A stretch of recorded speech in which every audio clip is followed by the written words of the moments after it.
Hello, hello.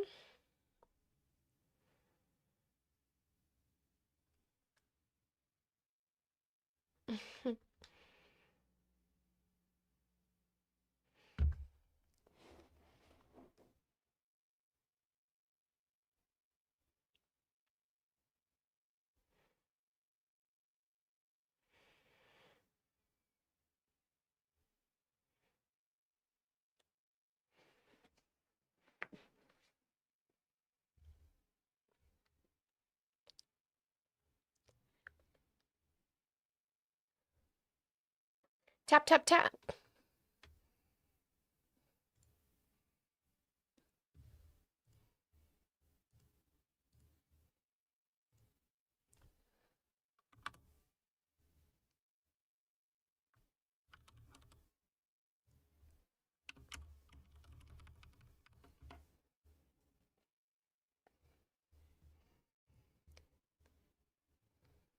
Ambrosia raid. Hi, Ryan. How are you? Hello, over there on the Twitch, over there on the tubes. I see you guys.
Hello.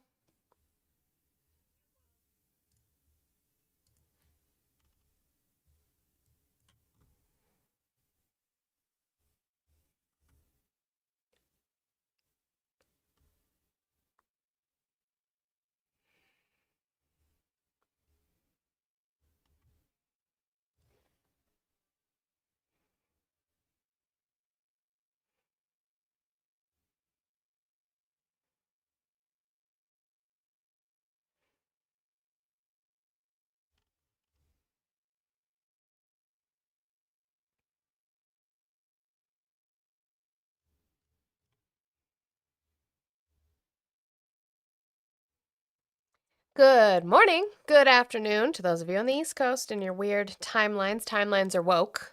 I'm just gonna keep saying that. Um, Although I did see a great comedy sketch about the fact that mountain time does sound like some bullshit that like snowboarders and surfers say as if it's not real, but you know what? Here we are. It's fine. But welcome in, guys. If you're over here on TikTok, make sure we're doing all of the good things. Let's tap that screen. Share the live out. Again, you can repost it, add it to your story, share it to like 5 of your friends, or if you have a million group chats like we do, you can send it in there. And make sure doing that. I have the roses above my head. It does help push us onto the algorithm. TikTok just likes to see that engagement is happening.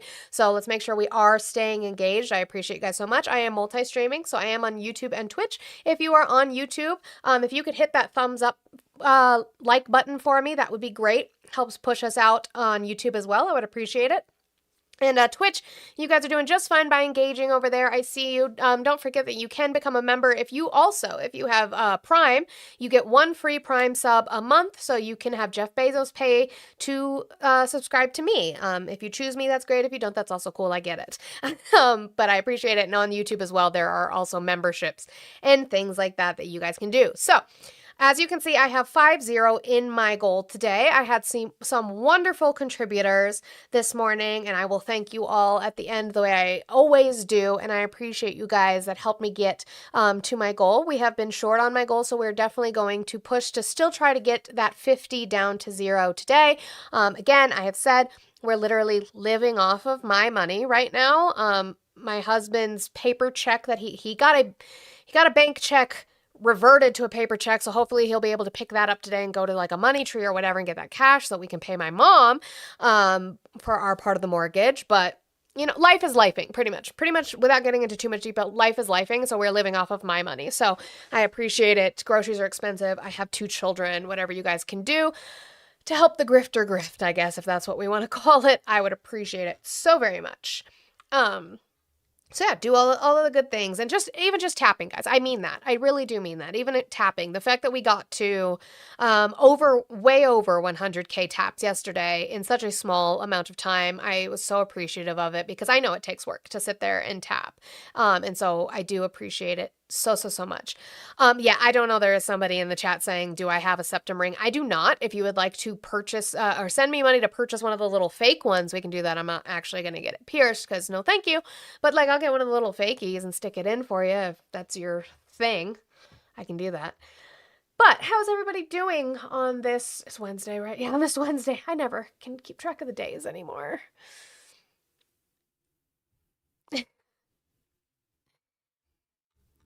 So, let's get started. Which piece of news?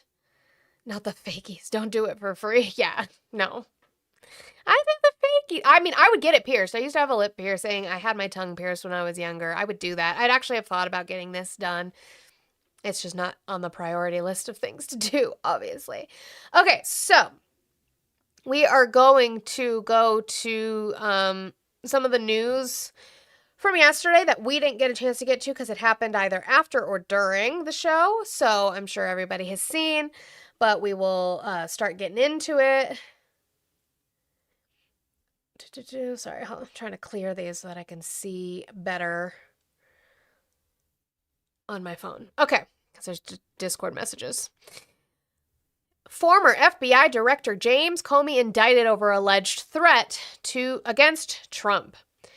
Former FBI Director James Comey was indicted Tuesday over a photo of seashells officials said threatened President Donald Trump, marking the administration's second attempt to prosecute one of his biggest political opponents.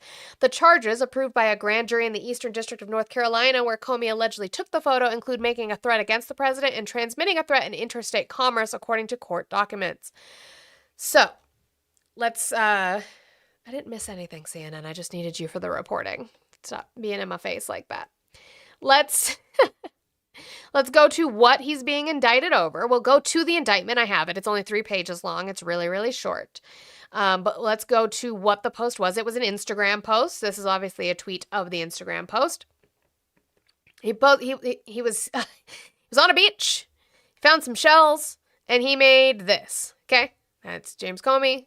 He made $86.47. Now, if you've ever worked in the food industry, I don't know why you guys aren't like, or I don't know why you guys are up in arms, because this isn't anything new if you know, which we'll get into that too. There's a clip about that as well. But that was it. That was his post. Now, he got flack for this post immediately, right? You guys, we're literally just redoing history now. You guys are crying about it, saying that it was, oh, he found it? Oh, Casey, he didn't even make the message. He found it. He took a picture of it and he posted it. Cool. That's even better. He didn't even fucking make it. He just posted it on the internet that he found it. But you guys all cried and complained the same way you were doing now. And he immediately took it down and apologized, saying that he did not think that people would take it to mean a threat or to mean it that way. And so he immediately took it down. Okay? Literally immediately. So let's go over the indictment, which again, I said is very short. The CNN article pretty much covered what it is, but I always like to show that you can find the real information. Don't just use the secondary source of CNN, NBC, MS Now, Fox. Don't use the secondary source when you can find the actual source. So this is the indictment. It's only 3 pages, right? United States of America v. James Bryan Comey. There's 2 counts. Count 1. On or about May 15th, 2025, in the Eastern District of North Carolina, the defendant, James Bryan Comey Jr., did knowingly and willfully make a threat to take the life of and to inflict bodily harm upon the President of the United States, in that he publicly posted a photograph on the internet social media site Instagram, which depicted seashells arranged in a pattern making out 8647. which is a reasonable recipient who is familiar with the circumstances would interpret as a serious expression of an intent to do harm to the President of the United States. Really? Count 2.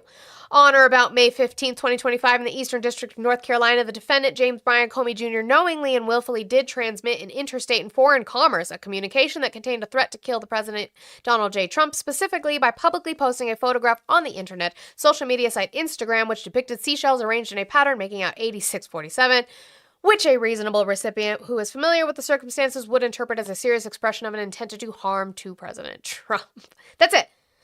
Forfeiture is going to be forfeiture of property specified in certain statutes. But that's it. 2 counts. That's it.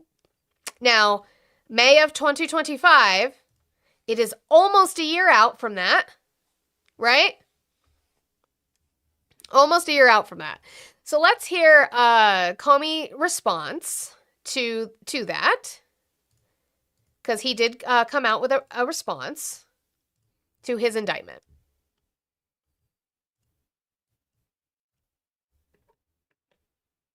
Well, they're back. This time about a picture of seashells on a North Carolina beach a year ago. And this won't be the end of it. But nothing has changed with me. I'm still innocent. I'm still not afraid.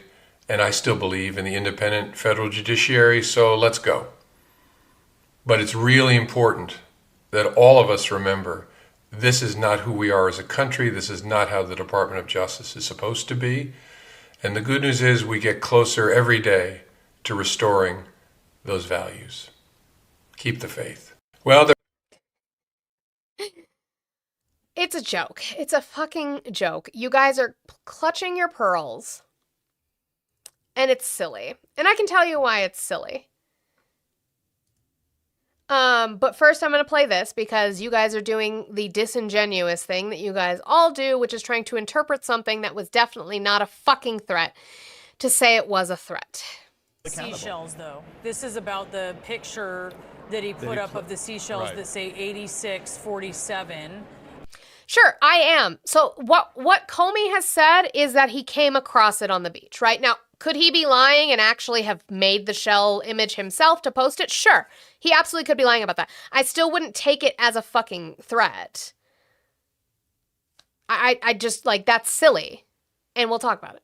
Though, this is about the picture that he put up of the seashells that say 8647, where he wrote in the caption, "Cool shell formation on my beach walk." Is that serious enough to merit? He ended up taking that down and saying he didn't realize Why did that he some take folks. it down? He said that he didn't realize some folks associated it with violence, and that he. Some folks being you. Just you guys. Some folks being your soft bitch asses. Yeah, nobody took Let's Go Brandon as a threat to Biden's life, but sure. Opposed violence of any kind. Well, James Comey is a very intelligent man.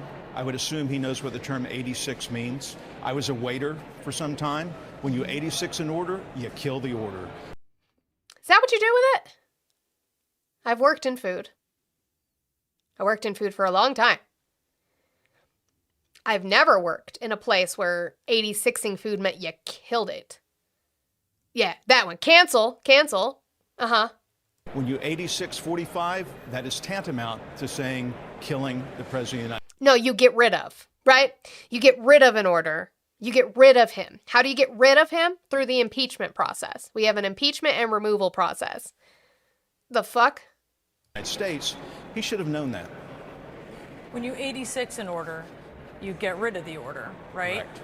But you're not actually, I mean, you're not killing the food. I just want to be clear. When you, kill the order. It's the same principle, Brianna. We can. No, it's not. It's not the same principle. It's literally not. Like, you guys are so fucking soft. You guys are so fucking soft. Like, I will never understand it. You know, we're so tough. We're alphas. And you guys are just snowflake little bitches. We're crying about some shells on the beach. A picture from a year ago that he took down. I hear what you're saying, but there could be room for debate on that. And certainly. Why even put something out there like that? I mean, a very good question. But do you indict over it is my question. I have not seen this specific indictment. What? It's 3 pages, my guy. It's 3 pages, Alford. It's 3 pages. Yeah, 86 the fish. The waiter stared with dread at the tank of live sea bass. That's what that means. At all. Uh-huh. Like, it's not a threat to the president. If it is, okay. It's a threat to the president, right? Sure, then I'm glad that they indicted him. We'll see where that case goes because I would like to see due process in any case the same way I would. So when is Jack Sobiak getting arrested? Jack Sobiak works closely with, he's not involved in the administration, but he works with the administration closely, with press now. When is Jack Sobiak getting arrested for 8646? Who was the 46th president of the United States? Who was it?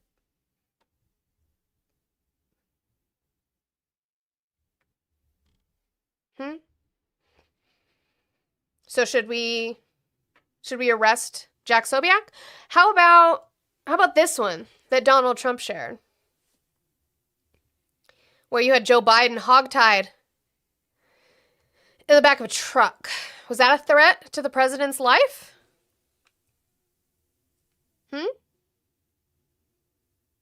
Sure, Mr. H, you can call Biden a brain-dead puppet was 46. The whole point is if you're going to be up in arms and say that it was a threat to the president's life to show some shells on a beach that he later took down and apologized saying 8647, you damn well better hold the same fucking standard to Jack Sobiak, to the president of the United States in regards to Joe Biden being hogtied in the back of a truck, to Don Jr. posting about the attack on Nancy Pelosi's husband, Paul Pelosi, to Donald Trump saying that the 2A people maybe should be the ones to take care of Clinton and he'll pay for their fees.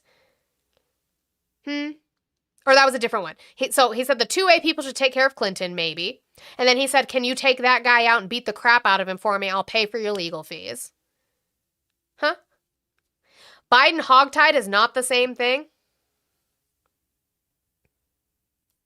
You see how you guys twist and now you're saying, good, who cares about Nancy Pelosi? That's not the point. The point is political violence. If you're going to cry about political violence against Trump, you better fucking cry about it against other people. I'm just asking you to hold the same standard, even if you don't like them. I just don't think that a picture of shells from a year ago on the beach is that big of a deal. But here is Blanche, a couple clips from Todd Blanche, the acting AG, talking about it specifically. And they're going to ask him, how do you prove his intent? How do you prove that his intent in showing that? Because the caption, as we see, didn't say anything to that effect. It just said, came across this on my walk. How do you prove his intent was a threat? Because that's what the count is. That's what the indictment is. The indictment is that it was made as a threat. How do you prove that intent? Which is court cases all over the place. You have to prove motive or intent. How will you prove intent when, as the director had acknowledged, Mr. Comey said he did not associate 86 with doing harm, and he took it down promptly, said it was political speech, not an intent to harm the president? Well, it's not, this case was indicted today. This conduct occurred about a year ago, May 15th of last year. There's been a tremendous amount of investigation. And how do you prove intent in any case? You prove intent with witnesses, with documents, with the defendant. What witnesses do you have to the shells correlating to a threat? What documents do you have to the shells correlating to a threat? Himself, to the extent it's appropriate, and that's how we'll improve intent in this case. And so I think that talking about what Mr. Comey will or will not do if there's a trial, when there's a trial, it's very premature for me to do that today. Then why are you doing a press conference on his indictment if it's premature to give any information? But then Blanche is going to ask the same question that I'm fucking asking because he took it down and he apologized. So what the fuck took so long? A year later, I call the shells to the stand. Yeah, maybe the shells will testify. Maybe the shells will testify. When SpongeBob becomes IRL and something. Look, if that is the case, I would have watched that in a heartbeat. It would be a funny case. Guys, we can get those tabs up a little bit. It's almost 11:30 CST, so 10:30. No, yes, 10:30 your time. 10:30 my time. make sure we do all of the good things as we are still sitting here. We did have our sweet little moment beforehand where you heard us voice. Make sure you guys are doing all the wonderful things. If you can't support monetarily, make sure you put that screen share the live. Make sure we're completing the gift gallery. That gift gallery helps a lot. Make sure people fulfill that and moves us up. You can also do my gift gallery here as well. Monty gets a good cut of my gifts. So if you guys want to unalive birds and stones and seashells and seagulls, you can. What does that mean? I keep thinking about the video you sent me about the seagull competition. Yeah. You know what's funny? I had a dream about seagulls once like that. And so I woke up from my nap and I saw that. I'm like, what the fuck is this? It just made me laugh because we have our stupid seagull bitch, and then it was like a seagull impersonation competition. I was like, what the actual fuck do white people be doing? I think we would win that. I think we would win that. Megan would. I got to tell them about it. So they're asking Todd Blanche, what the fuck took so long? This is a year out. It took you again, we just went through the indictment. It was 3 motherfucking pages. 3 pages with 2 counts of a threat to the president of the United States. It took you a year to get that together? Why, Director Patel, maybe you said that it's a complicated thing. A lot of people might think it's an easy case. Why did it take so long? I know that you guys chose to go with this now, but to the layman just looking at this case, or layperson looking at the case, it was an Instagram post. He apologized. Why did it take so long? Well, I'm not going to get into the details of the investigation itself, but a lot of these cases, you could look at when the threats were made and when charges are brought. They're not easy cases. And so we have to, there's a communication that's sent in allegedly in this case. And so that means that we have to look at devices. Mr. Comey is a lawyer. He has lawyers. So the extent that we're looking at materials that are potentially privileged, we have to get a wall, set up a wall and let totally. What kind of privileged materials are there in this case about a post about seashells? What's the privileged fucking material? Like, I'm just like, please, this is such bullshit. It is bullshit. They have nothing better to do. They are doing this instead of going after people like Bill Clinton and Bill Gates and investigating them for harming children and women. Where are the charges that we were promised for the Epstein files? For people who harmed women and children.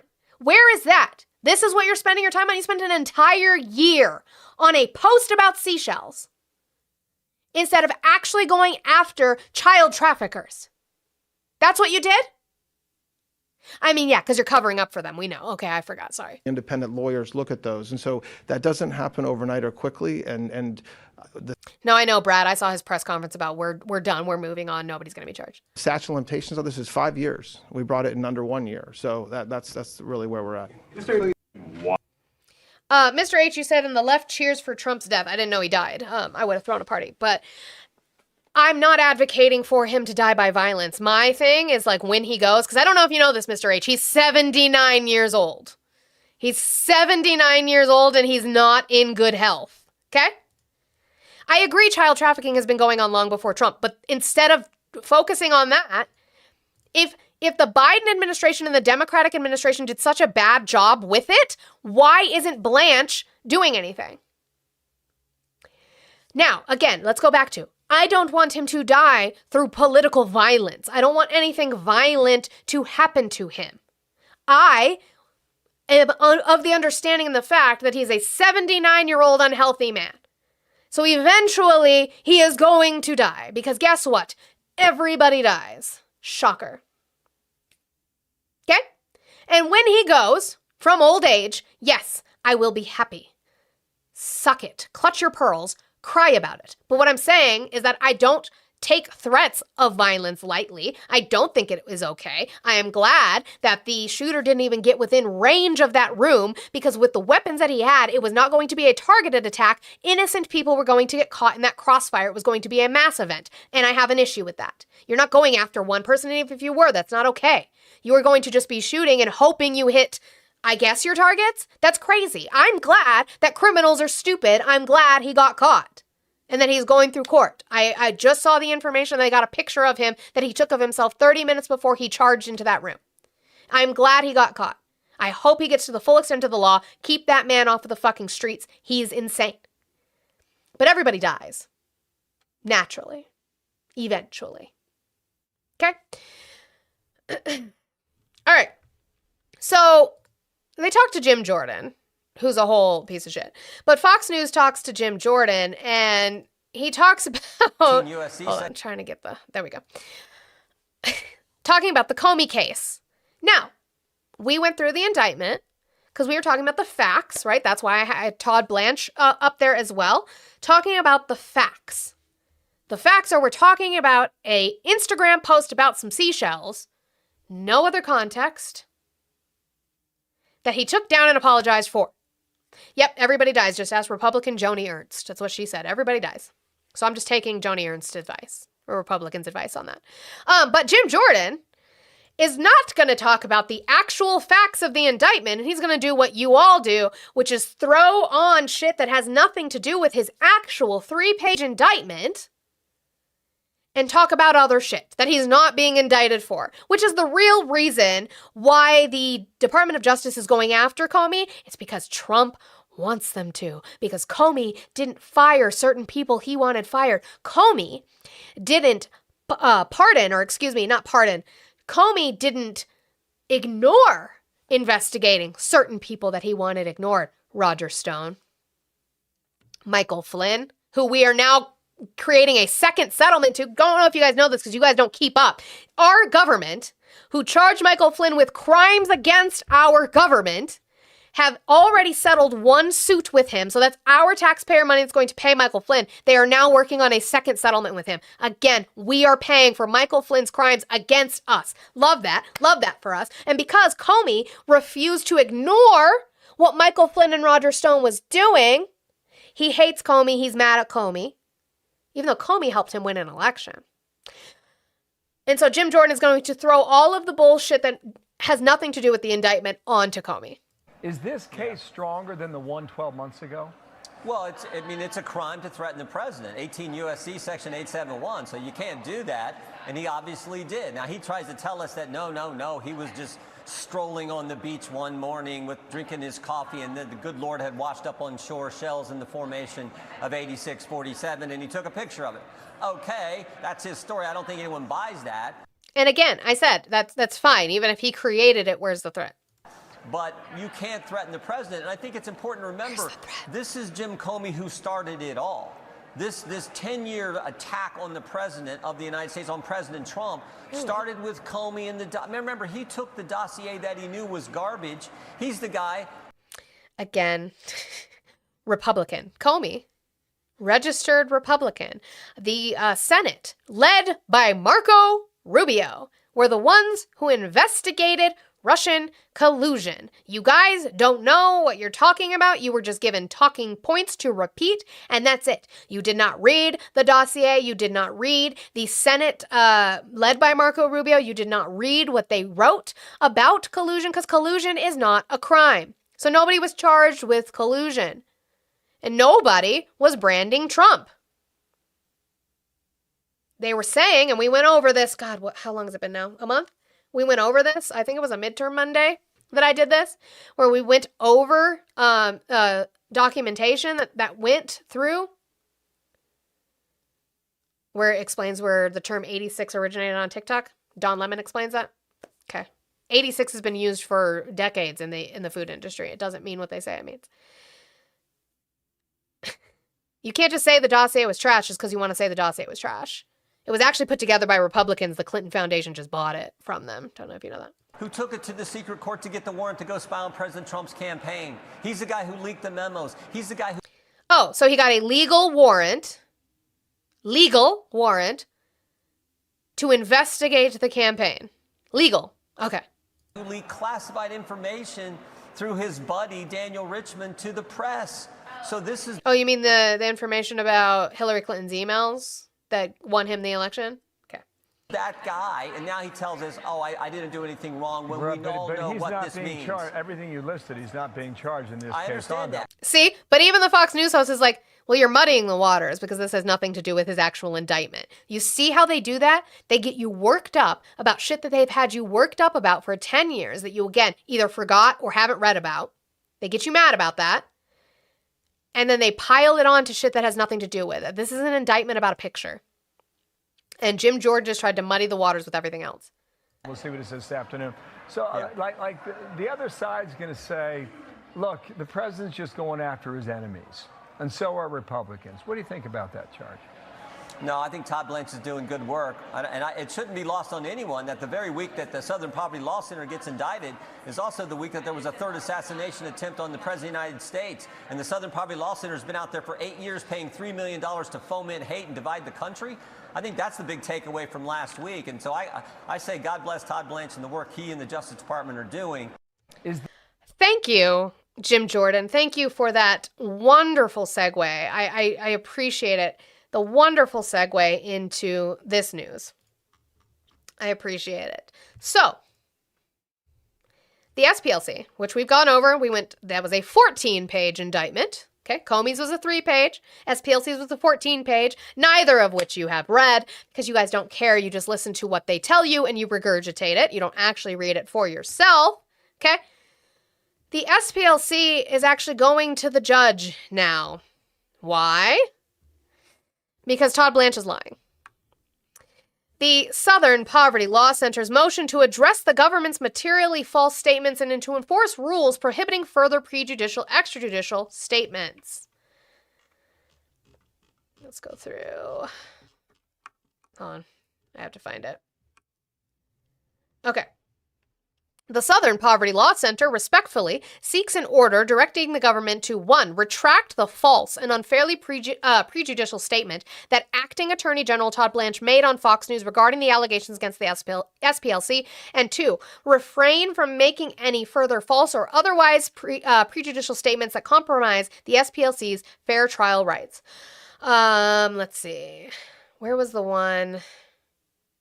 So this is the paragraph specifically. I'd have to go find it. But the government's false statement is highly material to the charges. The indictment alleges that the SPLC was paying informants not to dismantle racist groups, but instead paid informants who were engaged in the active promotion of racist groups, right? We've heard Todd Blanche say that. We have now heard Jim Jordan say that. This is now your guys' talking point because it's all you guys fucking have because you can't defend this man on the merits. He's not doing anything good for the American people. So you have to go after other shit. Your claim is that, and their claim is that the SPLC was not using these funds to expose and dismantle these groups, but they were actually funding them to continue.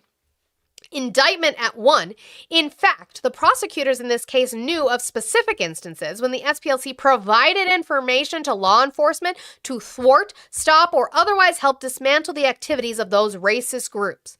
The defense promptly contacted the acting U.S. attorney who brought the case to confirm that Acting Attorney General Blanche would publicly retract the statement. So again, that would be predicated on the idea that the SPLC was never notifying the FBI or law enforcement about the activities of these groups, about possible crimes to be committed by these groups. And the SPLC is saying that is blatantly false. Blatantly false.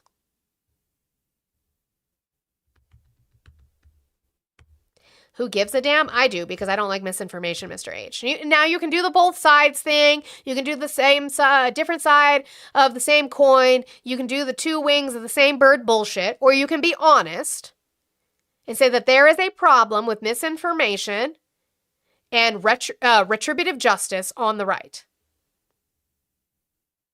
Okay? You can do that. And now again, as always, I post this specific paragraph that I wanted to read, but I also have the entire 27 pages of them wanting them. Oh, there's the one. Of them wanting them to correct that misinformation. The defense provided information to the U.S. Attorney's Office shortly before the indictment, establishing that the SPLC had shared information from informants with law enforcement. Earlier this year, undersigned counsel were advised by federal prosecutors in the U.S. Attorney's Office for the Middle District of Alabama of an investigation of their client, the SPLC. In a meeting held 25th, 2026 at the MDAL USAO government officials, including acting U.S. Attorney Kevin Davidson, Assistant U.S. Attorney John Greer, and Assistant U.S. Attorney Brett Talley, provided certain information about the ongoing investigation investigation. At that time, counsel were advised that the investigation covered a range of issues that stem from a common root: the SPLC's utilization of a program to pay individuals to infiltrate certain violent, hate, and extremist groups, the informant program. So you're trying to say that they didn't inform law enforcement, except that they did. They indicted Comey to then get phone record search warrant for other Dems? Maybe. I don't see how they're going to be able to do that. I mean, you can get phone records, but they cried about that, I thought.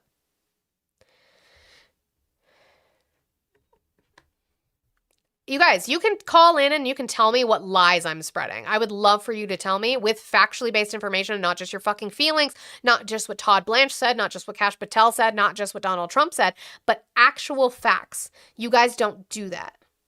You don't know how to do that. You just regurgitate the things you're told to say and what your feelings on the inside are.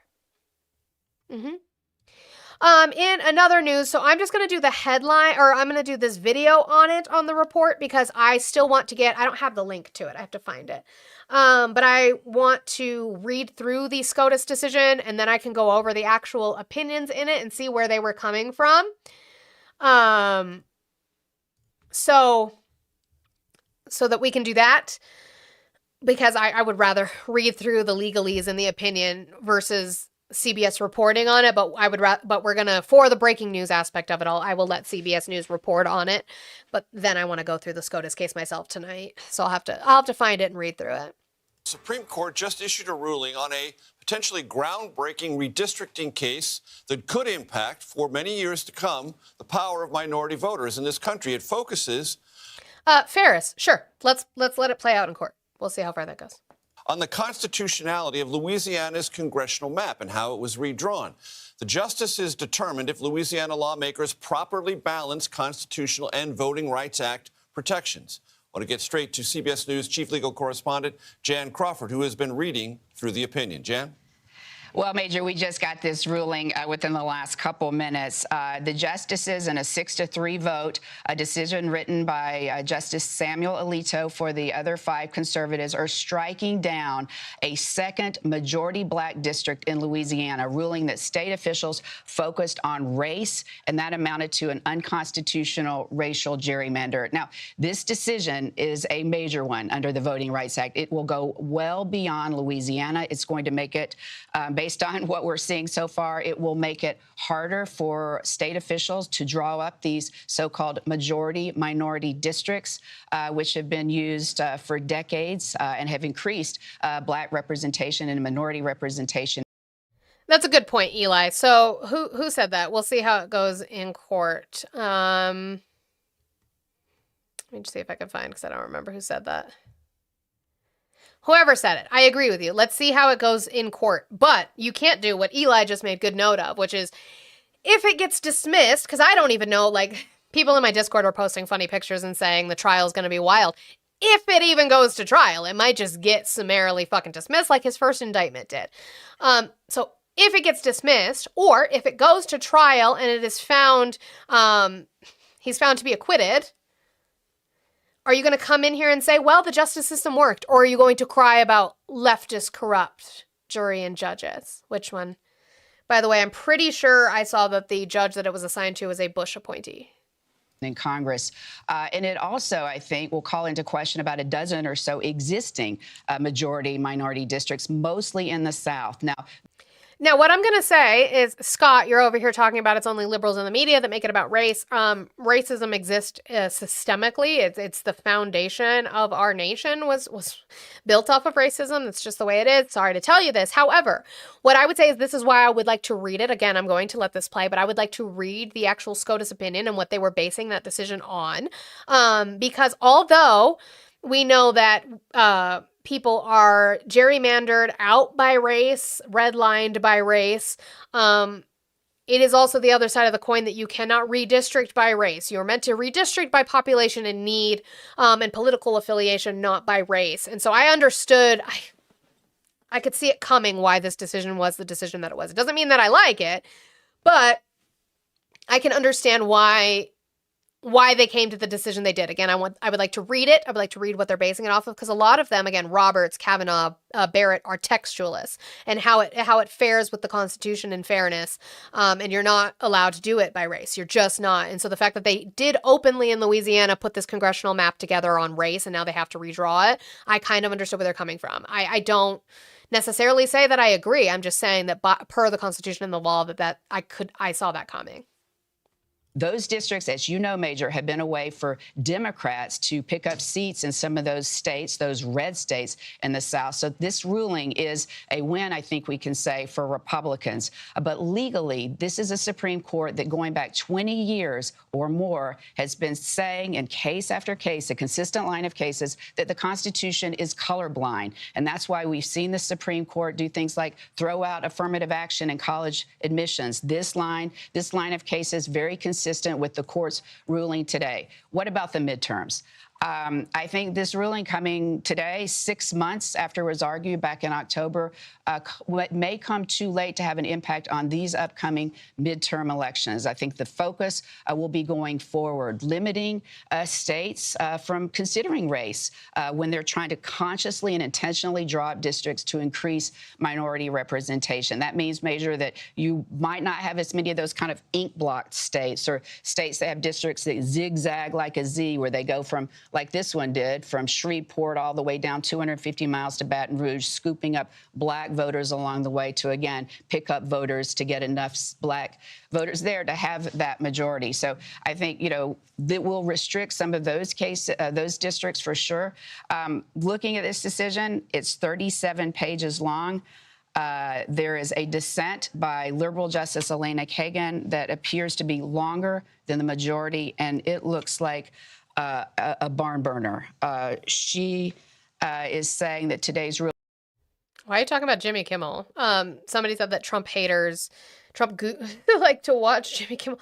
Did you say they hate watch him, or that they like to watch him, or we like to watch him? Because I don't think I've ever actually sat and watched a Jimmy Kimmel segment.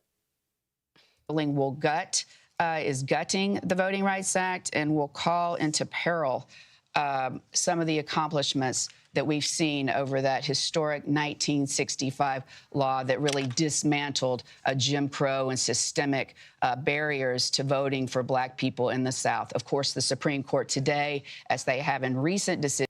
Patrick, I'm sorry you got lost. Patrick says that he's watching Christian videos, and then you come to this, and then you commented on it, so I'm going to keep showing up. But what you don't know, Patrick, is that I love the Lord. So welcome in. I hope you actually read your scripture, and that you don't use your scripture for hate.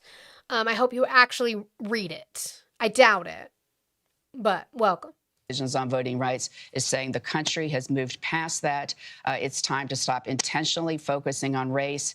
And as Chief Justice John Roberts said in a case back in 2007, the way to end discrimination, race discrimination based on race, is to stop discriminating based on race. And this Supreme Court, with those 6 conservative justices, believes that racial preferences, whether it's in affirmative action, whether it's in redistricting, that can amount to unconstitutional race discrimination, Major.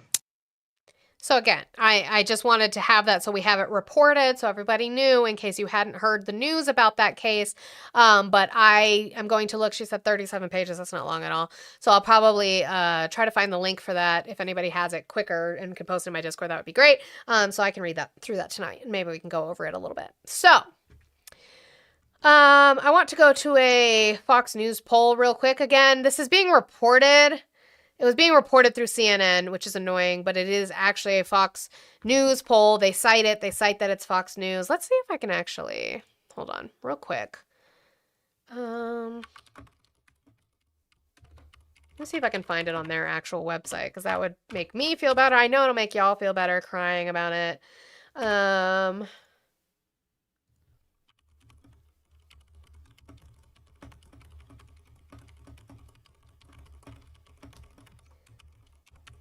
Because if I show CNN, you guys freak the fuck out. Let's see if I can find it.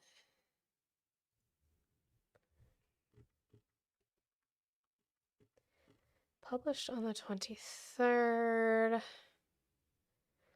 on these issues. Is that the one that they're citing? Yes. Okay. So I'm going to play the CNN portion first. Okay. Because they're only showing one aspect of this Fox News poll. And then I'm going to show you where it is on actual Fox News, because they're going to have multiple portions that show that, yes, Republicans are deemed to be doing better in some aspects. But specifically, this one was a big one because of the economy. Again, exit polling for Donald Trump was the biggest issue, or about why people voted for Donald Trump was the economy.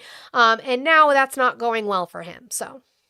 For the first time since 2010, voters favor Democrats over Republicans on economic issues. You saw that, and what's your take on that? I mean, something Democrats are doing right, or something Republicans are doing wrong? Thank you, Well, I think it's got to be alarming when you see markets hitting all-time highs, but the reality is that for the average American, they continue to see prices go up. Yeah. And I think for a lot of Republicans, there's been a big shift in what our economic policies are. While traditionally continuing to advance tax relief, you've had basically Republicans embracing state-owned enterprises again and again and again, most recently with Spirit Airlines. You've had Republicans basically embracing credit card caps, fees on credit cards. You basically had Republicans tell people... Yes, Patrick, the Lord does say, be kind to others. How are Republican policies kind to others? Who can buy a house and who can't. These are policies of Bernie Sanders and Elizabeth Warren. And so if Republicans are basically going to offer the same thing as Democrats, then I think you're going to lose your advantage over Democrats on economic policy. For the first time since 2010. Okay, so that was CNN's reporting on one part of a Fox poll. Okay, remember, that's how that works. What they were sourcing was that. So I'll bring that to you now. So this was published on the 23rd, but it was for the date of the 17th through the 20th. Okay, let me enlarge that. So this is the one that they cited. Here's the economy right here. And this is the one that they cited, that the poll that they did of who would do a better job on the economy was, people said 52% that the Democratic Party does a better job with the economy, okay? So let's go through them. They said 64% Democratic Party on climate change, 60% Democratic Party does a better job with healthcare, 59% Democratic Party does a better job with abortion, I don't know how you do a better job on abortion or transgender issues. I don't even know what that means, but 56% of Democrats do better on transgender issues. 54% Democratic Party does better on inflation and prices. That should be a big one for you, right? Should. Jeff, I don't know how many times. Jeff, I spent so much time with you. So much time being patient with you and talking to you about the economic policies and the economic legislation between Democrats and Republicans. I spent months being kind to you about it and teaching you. Don't sit here in my fucking chat, Jeff, and say, no, they don't. Because I gave you all the factually based information and you said, nuh-uh, and gave no facts back and just said, I feel it. I feel it because my parents feel it. Thank you for calling the stream. Can I get your age, state, and who you voted for? 33, Illinois. Big Trump. Okay, why are you still supporting Trump? I'm still supporting Trump for a lot of reasons. I think the main reason that I support Trump is because he has these conversations going on now. Like what? Like, I don't think, just like everything we're doing. For example, me calling you and talking to you in Washington, well, it says Washington State or whatever. But the fact that I'm in Chicago and I can connect with people in Washington and we can have these discussions on why we are debating about politics and we're all in tune more about politics, I think that's a great start for one. Sure, but I don't give him credit for that because people have been doing that on panels for decades. Oh, I give him credit for it because he's such a polarizing figure that is monetizable now. I don't give a fuck about that. And okay, well. But what is he doing that's beneficial for the American people? I think he's doing a lot with energy. What about energy? Energy costs are up. What's he doing for energy? Well, energy costs were down until we started the war with Iran, right? No, energy costs were going up. They were. Per the Bureau. Where I live in Chicago. Per the Bureau of Labor Where I live in Statistics, Chicago. hold on, per I Okay. don't care. That you could be lying. Per the Bureau of Labor Statistics I'm nationally, pull it up right now. per the Bureau of Labor Statistics nationally, energy was already going up before the start of the war with Iran. I'm gonna look at Chicago fuel costs over the past year. Just the ask past Google year. ask Google if energy costs went up or down over the last year. Before the war with Iran, it'll still tell you. You said, did it go down or did it go up? That's what we're trying to ask me. No, I'm saying if you're going to ask the question about something you haven't looked up, I would ask, did energy costs Well, go up I or down over the only I last have year to look it. before the war with Iran? No, I'm telling you to ask that to your Google. I only have to look it up because you won't take my real life experience No. as fact. So, Chicago fuel prices before the Iran war and when Trump was president. Got it. Yeah, our gas was like in the $2. Okay, here it goes. I'm gonna read the same whatever just came up. Based on April 2026 reports, Chicago gasoline prices surged over 25% following the start of the Iran war. Duh. Rising from roughly That's $2.98. we're talking about energy. We're not just before talking the about conflict. gas. We're talking about energy. We're not just talking about gas. What do you consider energy then? It would also Well, be what do you fuel. consider energy then? It's not just gas. You're looking at gas per gallon. We're talking about things like crude. You can look at how energy was rising before that. Again, I told you, if you look at the Bureau, so the Bureau of Labor Statistics does our inflation for us. They do it every single month. And you can look at it. Yeah, you also have electric power. You can look at it and you can see that it was going up before the war with Iran even started. Let me try and find a BLS report from before then. Of labor statistics. Energy prices. All right, I'm pulling it up right now. I work in logistics. I'm pretty in tune with energy. All right, I'm going to go to Illinois. The index for energy rose 10.9% in Average March, energy led by prices. the index for, this is from the Bureau of Labor Statistics. This is the government's website. This is the Consumer Price Index for March of 2026, which would have been before the war started. The index for energy rose 10.9% in March, led by a 21.2% increase in the index for gasoline, which accounted for nearly 3/4 of the monthly all items increase. Explain what that means to you. That means that the energy rose 10.9% in 1 month of March before the war started. So he was not bringing down energy costs. Wait. But they rose from what? 10.9% from where they were right? before. For them to rise, it had to be down, right? They can be high and still rise, right? You can have a 10% energy increase and then have another 10% energy increase on top of that. So you think they were high? You think they were high and they rose more? No, I think they started rising year over year over the last year, which was the entire point, right? Was that he was bringing energy down? Yeah, he didn't. Well, okay. He didn't bring it down. Well, year over year energy costs. What's the rate of the rise, though? Since you want to bring over year stats, what's the rate? Let's look it up. Yeah, look it up. You're so smart. Well, I don't make claims that I don't. U.S. energy prices surged 12.5% year on year in March of 2026, driven by a 44.2% jump in fuel oil and 18.9% in gasoline, according to Trading Economics and the Bureau of Labor Statistics data. Electricity prices rose 4.6% annually, with average residential rates up 7.4% from last February, according to the EIA, which is another government entity. So, again, he didn't bring it down. What does that mean to you? And what does that mean? It means to everybody. What it means to everybody is that the cost of energy went up. Anyone can read a book, but what does it mean?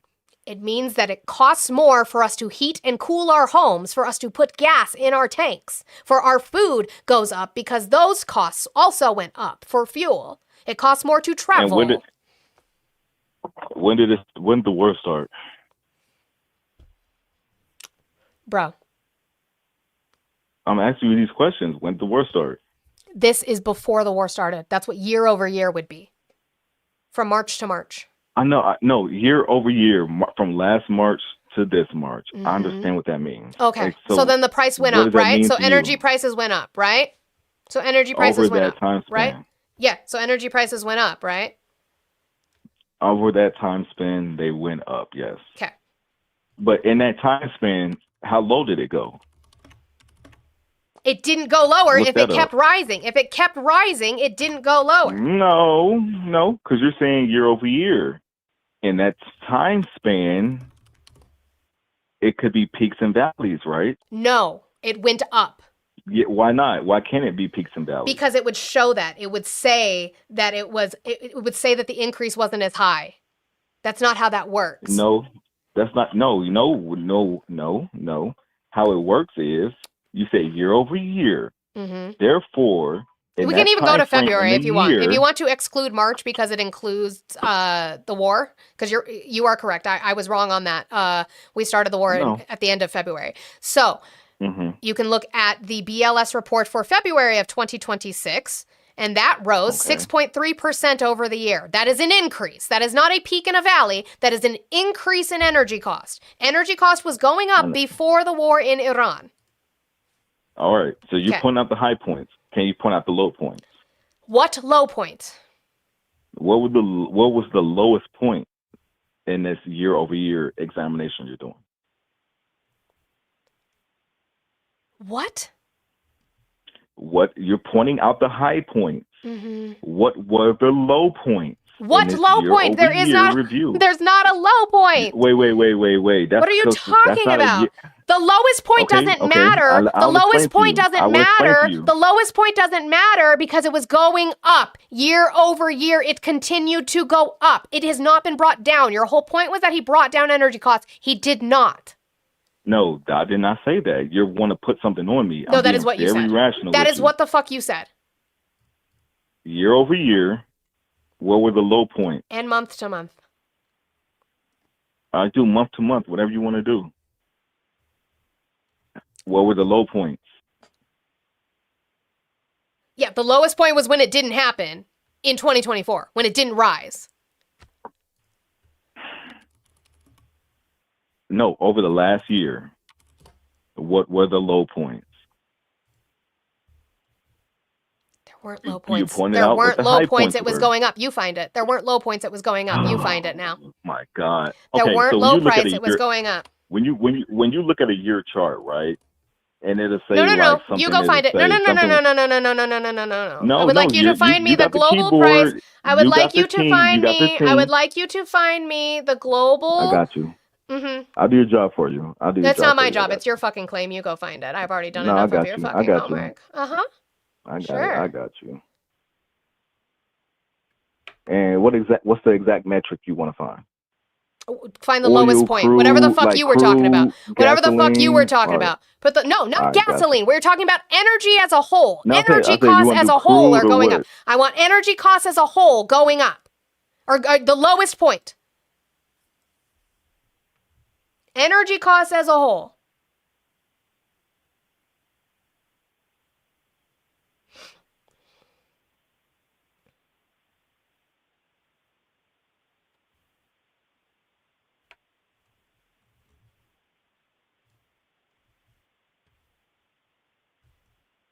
Got you. Hold on. Give me 1 second. February to February.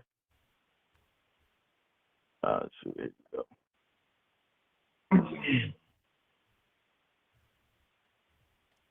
And you said you want the total energy, right? Yes, I want all energy, not just oil or crude or electricity. I want the entire thing. The whole point.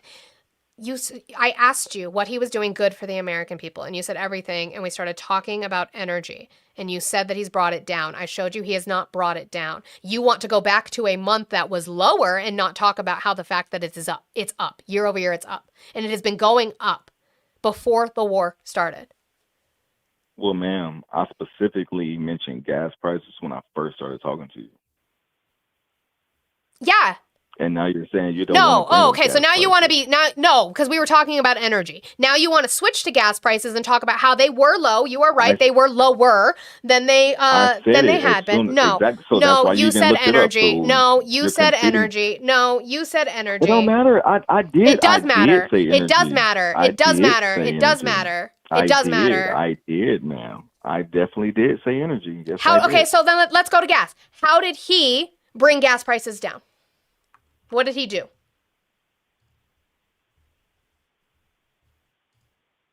I think he brought gas prices down by opening up our pipelines Which and by ones? securing. No, they were already open. That's silly. So why do you think the energy came down? Why do you think gas prices went down? If he didn't do anything, importing more. why do you think they came down? We were importing more. We don't use the gas that we produce. You know that, right? I know that. That's why, Okay. because we don't have the refineries to refine the oil that we produce. I think I called in and told you that. We do not. We have refineries, right? But they are not meant to I know, refine but what we we don't have. have the Yeah. refineries Yeah. for No, no, our no. oil. I'm agreeing with you. I'm Exactly. agreeing with you. I'm agreeing with you. Okay. Okay. How So did he? don't So we're sit here and importing. talk to me like I'm So crazy. you are crazy. So his entire point, right, was that he was going to make America great. But what we are seeing is that we are seeing layoffs in the oil industry, and we're seeing importing of oil from other countries here into our country. So yes, the prices went down because we were importing and not making America great, and we were actually laying people off in the oil industry in the United States. How is that helping the American people?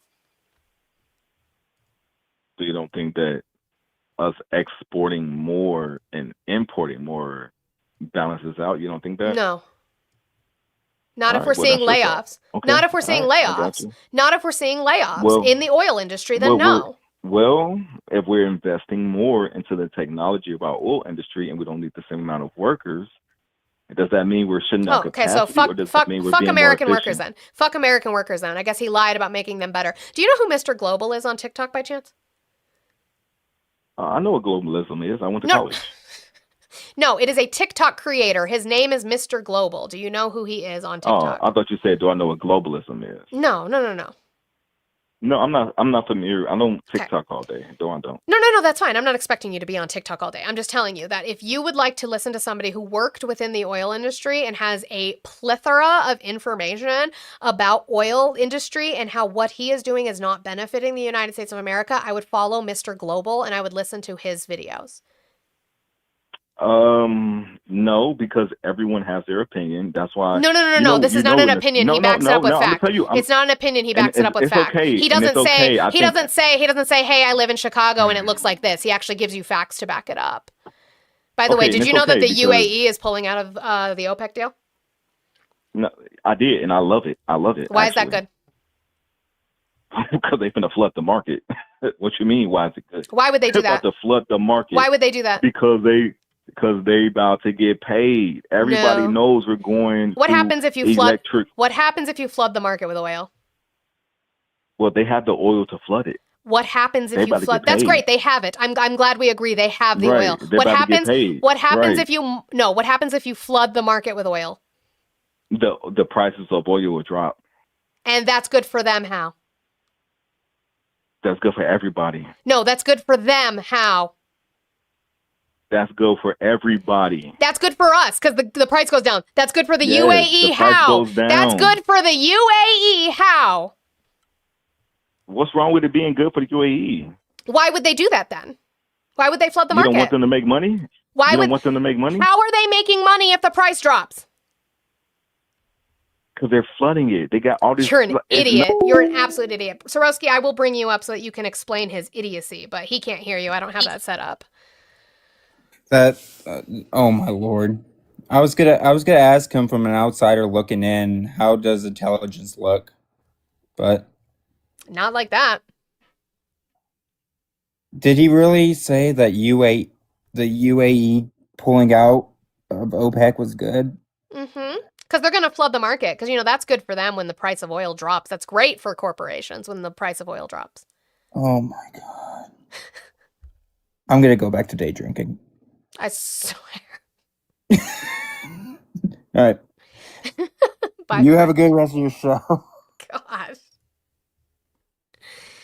Yeah, he's gone because I hung up on him, guys. Which, by the way, you guys could have sent us one. We could have sent 10. We could have got this goal a little bit down. It has been an hour. I've got an hour left. We could get those tacos done. That would be great. I would appreciate it. W's to WRNG Surgeon over on Twitch. Thank you so much for the gifted subs. I appreciate you so much for that.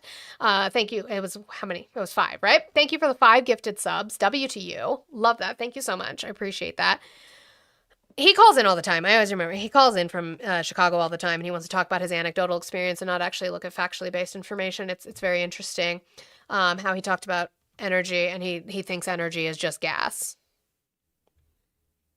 We love that. We love that so much. We can speak and respect each other, but I really don't like stupid. In what world does it make sense for the UAE to flood the market with oil, bringing the price down? That was the whole point of the OPEC plus 2020 deal, is that people were not driving. So you had the price of gas go down because we had an overabundance of production of gas. And so it dropped. Okay. And, so he did a deal with them. I've always said I didn't have a problem with the deal. I had a problem with the length of the deal. Doing it for 2 years was a problem. They probably should have done 6 months and then revisited the deal, that they would produce 10 million barrels less of oil a day. And it then brought the prices up. It regulated the prices to inject money back into the markets that were crippling, including the oil market. Why would they want to do that again? To flood the market? That doesn't make any sense. Like, he's in logistics. Logistically, it does not make any sense for a company who wants to make profit and continue to make profit to flood a market to bring prices down. Okay, let's try to find that. Guys, I'm putting up something from my gift gallery because we need to knock that out. Thank you, Ari, for the $5 super chat. Paying for you to explain what benefit the UAE gets from leaving OPEC and why it's not great. Thank you for paying for my labor, Ari. I appreciate it. You're in logistics, my guy. Okay, anyway, back to this poll. So again, Democratic Party was seen as doing better. This is a Fox News poll. Fox News. Inflation and prices. Foreign policy, 53%, the Democratic Party does a better job. Artificial intelligence, the Democratic Party, 51%. The economy, 52%. We went over that. National security, the Republicans are at 53%. They've always been seen as better at that. Crime, 54%. They've always been seen as better at crime. Immigration, 54%. No surprise there. Border, I'm guessing that's border security. It just cut off. There's no bar to bring it over. 58%. Shocker. I'm shocked by that. So, that was wild. Okay, moving on. An hour left. Which section do I want to go to? Here. No, I want to save that for tomorrow, probably. Let's go to Howard Lutnick. We didn't get a chance to go to Nutlick at all. So Nutlick went in front of Congress, and it's pretty funny because he actually gets upset. So now remember, these tariffs that were found to be unconstitutional, the IEEPA tariffs, triggered a trade war, triggered crippling. And what it did is it pissed off our allies, and our allies decided that what they were going to do is that they are going to just remove our stuff from the shelf is what they're going to do, because you guys didn't know what a tariff was, what it does, whatever, and that you could have just picked up the phone, Donald Trump, and you could have called our allies and said you want to renegotiate the trade deal. But instead of doing that, you decided you were going to put tariffs on your own corporations, your own people, and it didn't make any sense. So Canada decided they were going to take all of our products off of their shelves. Love that. And petty as fuck. And so here is Nutlick having a hissy fit about the fact that they did that. How dare they? Okay. Last year, according to the World Travel and Tourism Council, the United States saw a 5.5% decline in international visitors. We were the only major economy to see any decline. In my home state of New Hampshire, Todd, what the fuck are you talking about? I am not okay with Iran killing 36,000 people, which you would have to show me where the 36,000 people came from, because I have not seen that number in anything that's officially being reported. So can you show me, Todd? I would love to see it, where the 36,000 people came from. But you also don't care about us killing hundreds of school children. You don't care about that. Maybe we should stop saving them by bombing them would be a good idea. I don't think you save people by also mutually killing them. Okay? Hampshire, tourism is the second largest industry, both by revenue, and it supports 70,000 jobs. Canada has long been our largest share of foreign visitors, but last year we saw a 30% drop in Canadian tourism, largely due to the loss of trust and goodwill because of this administration's rhetoric around Canada. Secretary Lutnick, last week you said about Canada's economic strategy, and I quote, "They suck." I believe your spokesperson then said this was about Canada's economy leeching off of the U.S. How does insulting our closest ally and neighbor help the businesses in my state of New Hampshire and states all across this country who are hurting because of the loss of Canadian business and tourism? Canada's economy leans on the incredible $30 trillion economy of America. But there's no doubt about that, Mr. Secretary. But insulting our closest ally. Sure. Nobody would say that, like, it's again, it's this idea of a mutually beneficial agreement, right? Do they rely on our imports? Sure. But we also rely on a lot of their exports with lumber and things like that that help our building structure. We absolutely rely on things like that. So it's silly to sit here and sit at the top of the world and pretend like there's not mutually beneficial agreements with that you can just treat your allies like this. And neighbor who provides a lot of business. We have a lot of businesses in New Hampshire, small businesses who work on both sides of the border. We have all those Canadian visitors who are not coming because of your comments and comments by the administration. How does that help our economy? it is outrageous that Canada will not put U.S. spirits on the shelf. It is insulting. It is. And disrespectful to America that they... Maybe you shouldn't have insulted them first. Nutlick. Maybe. Absolutely. And my husband has an interest in a company that has American spirits. And they won't do it because of the insults from this president and comments like yours. So I want to go on to another question. But can I have just one small comment, which is dairy is treated so badly, and your state cares about dairy, and we are trying desperately to get them to live to the deal that they have on USMCA and stop treating our dairy farmers so poorly, and your state cares about that, and we are fighting for that. We do, but we are not going to get agreement when we keep insulting people. When we have allies and partners, we should try and work with them, not insult them. And I find your rhetoric insulting to the people in my state who are working so hard to try and ensure that they can do business. I want to move. Jeff, I agree. I agree with you. Jeff says, New Hampshire residents shouldn't be struggling so much that they have to depend on another country's tourists to keep their businesses afloat. I agree. Welcome to the left. I don't know how many times I have to tell you this, that yes, you should be able to survive and live and be comfortable and still take trips with your family and do fun things with your family. You should be able to do that without relying on tourism. You're right. Except that Republicans don't believe in that. They say you're not working hard enough. It's bullshit. While they rake in money, it is bullshit. That man, which we're going to get into, by the way, Lutnick, helped short the tariff market that he helped advocate for, right? Nutlick was out there every single day saying these tariffs will be beneficial to the American people. They will be good. It's a tax on another country, which is a lie.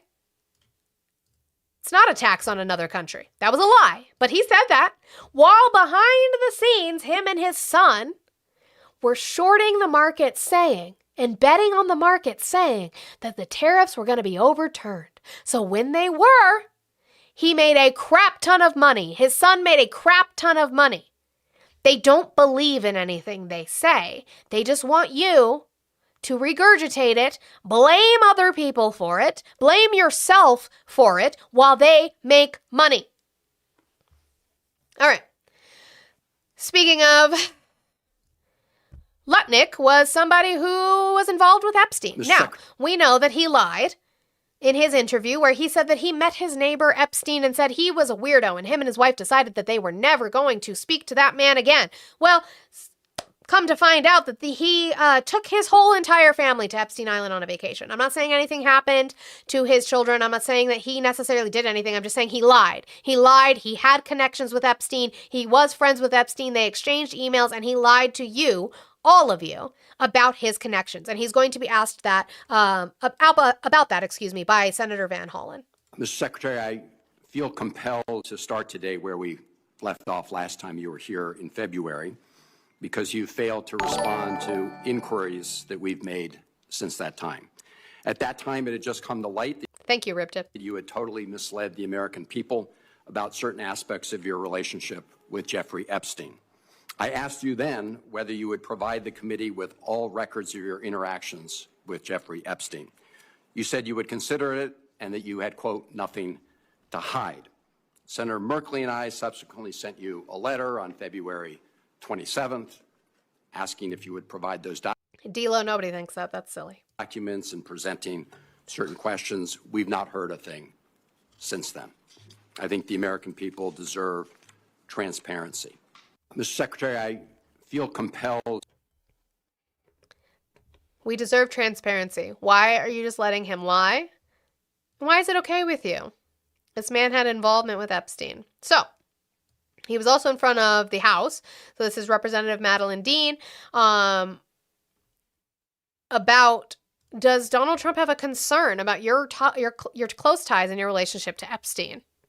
Question. The cover-up continues. You know what? In your conversations with the president, is the president concerned about your continued relationship that you had with Mr. Epstein as recently as 2018? I'm not going to discuss conversations I have with the president. That is not something I'm going to do. If you remember in that interview, you said you would never be in the room with him socially, for business, or even philanthropy. Lauren, what the fuck kind of comment is that? Lauren says, Monty, death is no respecter of age. You could drop dead from high blood pressure from your lips to God's ears. I'm aware. You think I don't fucking know that death reaches everybody? I am 1 year out, or 2 years out, a year and a half out from hitting the age my father was when he dropped dead from a seizure at the age of 37. I mean, people die from everything and anything at this point in time. People die from drinking too much water. People slip and fall and crack their heads when they get out of the fucking bathroom. Like, this whole being insensitive about, like, death and stuff is so fucking wild to me, because, again, you have a man who posted on social media about someone getting murdered. Made a joke about it. But you guys get your panties a bunch when Jimmy Kimmel makes a joke about age gaps. Philosopher. Epstein aside, do you think he does a good job? Pretend he wasn't in the files. One, that's crazy. The amount of privilege that you have to just ignore any person's implications in the files is wild. That is exactly how the patriarchy persists. That's exactly how women and children continue to be harmed, is that you set it aside because you say he's doing something for the people that makes it better, unless you were asking MAGA and not me, which is fair. Okay, sure. But so we can't put that aside. But even if we did put that aside, no, they're not doing a good job. Guys, keep tapping that screen. By the time we get to 11:30, I'd like to see us at 75,000 likes, and you guys are on your way doing wonderful with that, and I appreciate you. Thank you so much for working so hard with those taps, those thumbs, and those index fingers. Your partners will thank you, so thank you so much for doing that. I appreciate it. Guys, I still have 50 left in my goal. I know that a lot of you were in olives this morning, and so you know that I did hit donations, but again, I am living off of this money right now, so if we could work on a $1 train or a $2 train to get that brought down, I would really, really appreciate it. The links are in the link tree in my bio. That's Cash App, Venmo, PayPal. If you could help me with that, I would appreciate it. If not, just keep tapping, keep sharing, do all of the wonderful things while we are sitting here. And I will let this play. President Trump has just fired 3 cabinet secretaries, 3 women, Kristi Noem, Pam Bondi, Lori Chavez-DeRemer.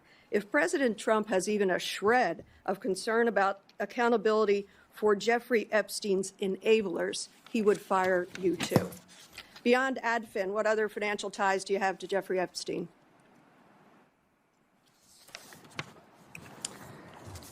As I said, I'm going to answer all these. Beyond AdFin, what other financial ties? You're the Commerce Secretary. We have a right to ask this question and get it answered.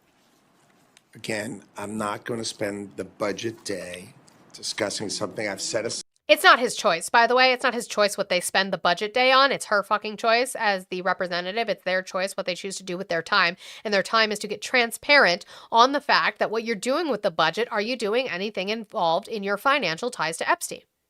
Be honest. Side time to spend on this topic. I'm going to with your switch House topics. colleagues. Let me. We don't know what's in these mysterious files. We do. You can read them. You can read them. Now, again, I don't place guilt. I place question. Why are they not being questioned? Why is he not being removed from his seat or suspended from his seat while an investigation goes on? Why is Todd Blanche indicting Comey on some bullshit about some seashells instead of actually focusing on what is in the Epstein files or what's possibly in these Epstein files? That's the thing. It wasn't about that. It's not right versus left in that scenario. I don't give a fuck what your political affiliation is. We don't get the privilege. I, as a woman, do not have the privilege of setting it aside. Investigate it. Ask the questions. Make sure that you ask the questions like these Congress people are doing, always.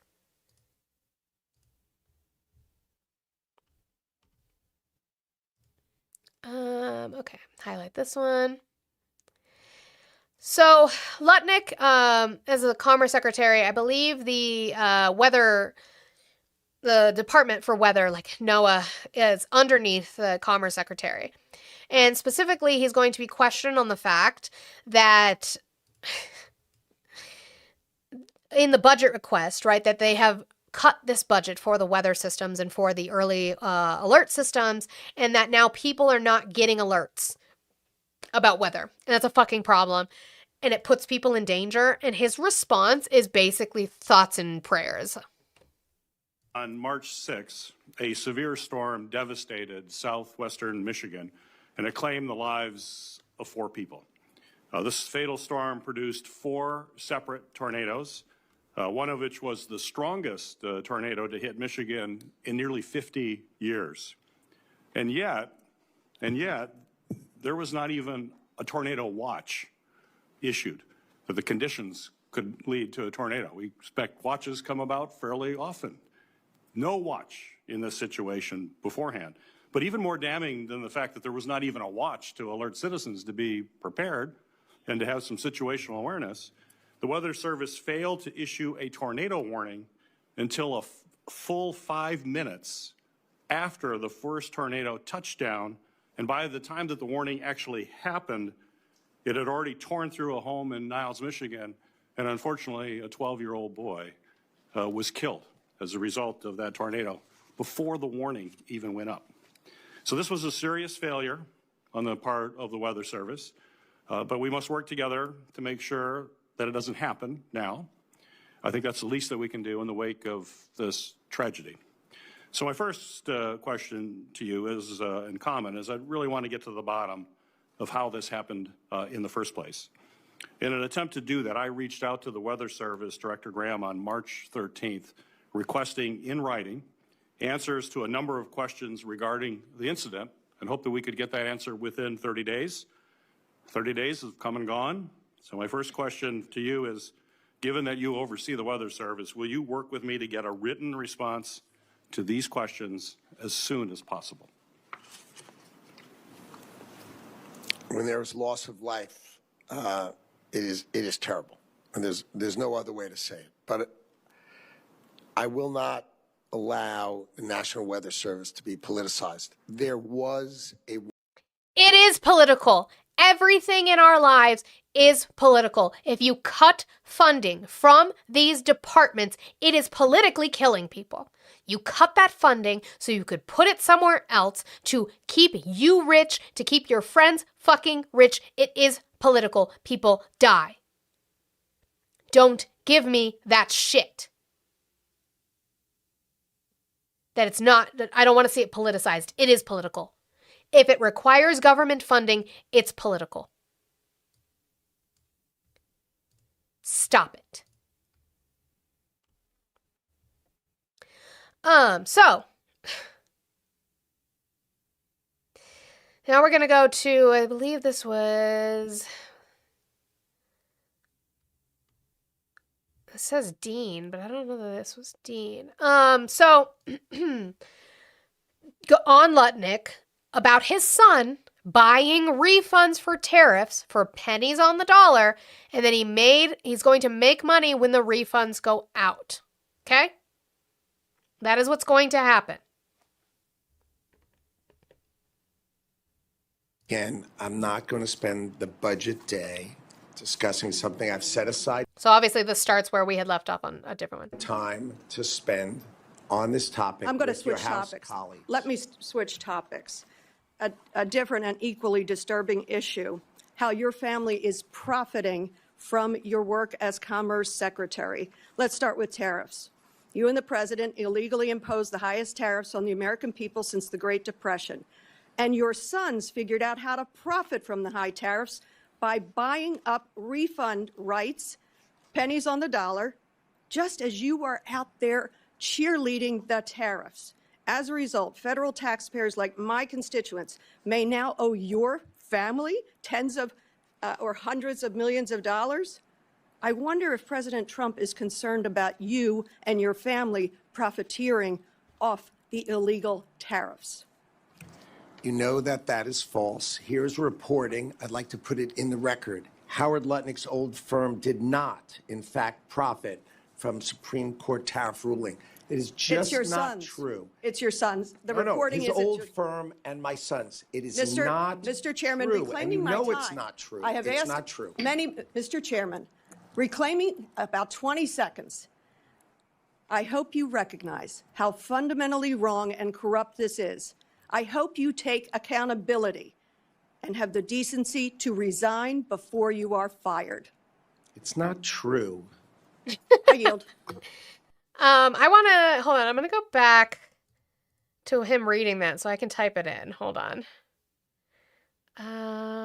Reporting, I'd like to put it in the record. Howard Lutnick's old firm did not, in fact, profit from Supreme Court tariff ruling. So let's see.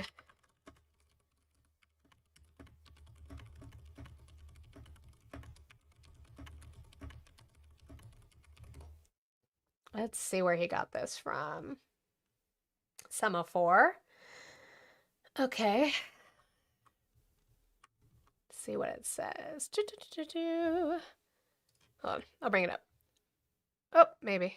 My computer doesn't decide to clock out. Okay, so this is what he cited, Semaphore. Okay, I just want to read it. Cantor Fitzgerald is rejecting claims that it sold. So what does it say? Old firm did not, in fact, profit. Okay. Cantor Fitzgerald is rejecting, so that's them saying, claims that it sold a product that would pay off if the Supreme Court ruled as it did Friday against tariffs imposed by the Trump administration, where Cantor's founder is Commerce Secretary. Wired reported in July that Cantor was among the Wall Street firms pitching a financial product tied to the outcome of the Supreme Court case. It cited an email sent by a Cantor salesman that said the firm had, quote, already put a trade through representing about $10 million of tariff refund rights and anticipates that number will balloon in the coming weeks.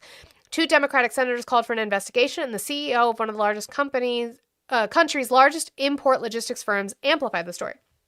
Cantor's founder, Howard Lutnick, is Trump's Commerce Secretary, and the firm is run by his 2 sons.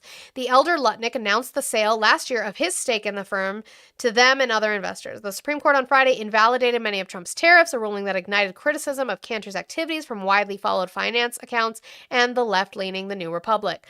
The president said at a White House press conference flanked by Lutnick that he would reinstate the tariffs on different legal grounds. I don't care about that.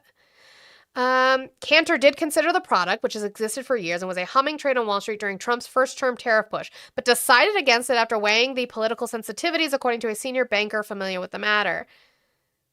According to a senior banker. A Cantor spokesman said the salesman erroneously believed that the firm was likely to greenlight the business, then went out looking for the other side of the trade.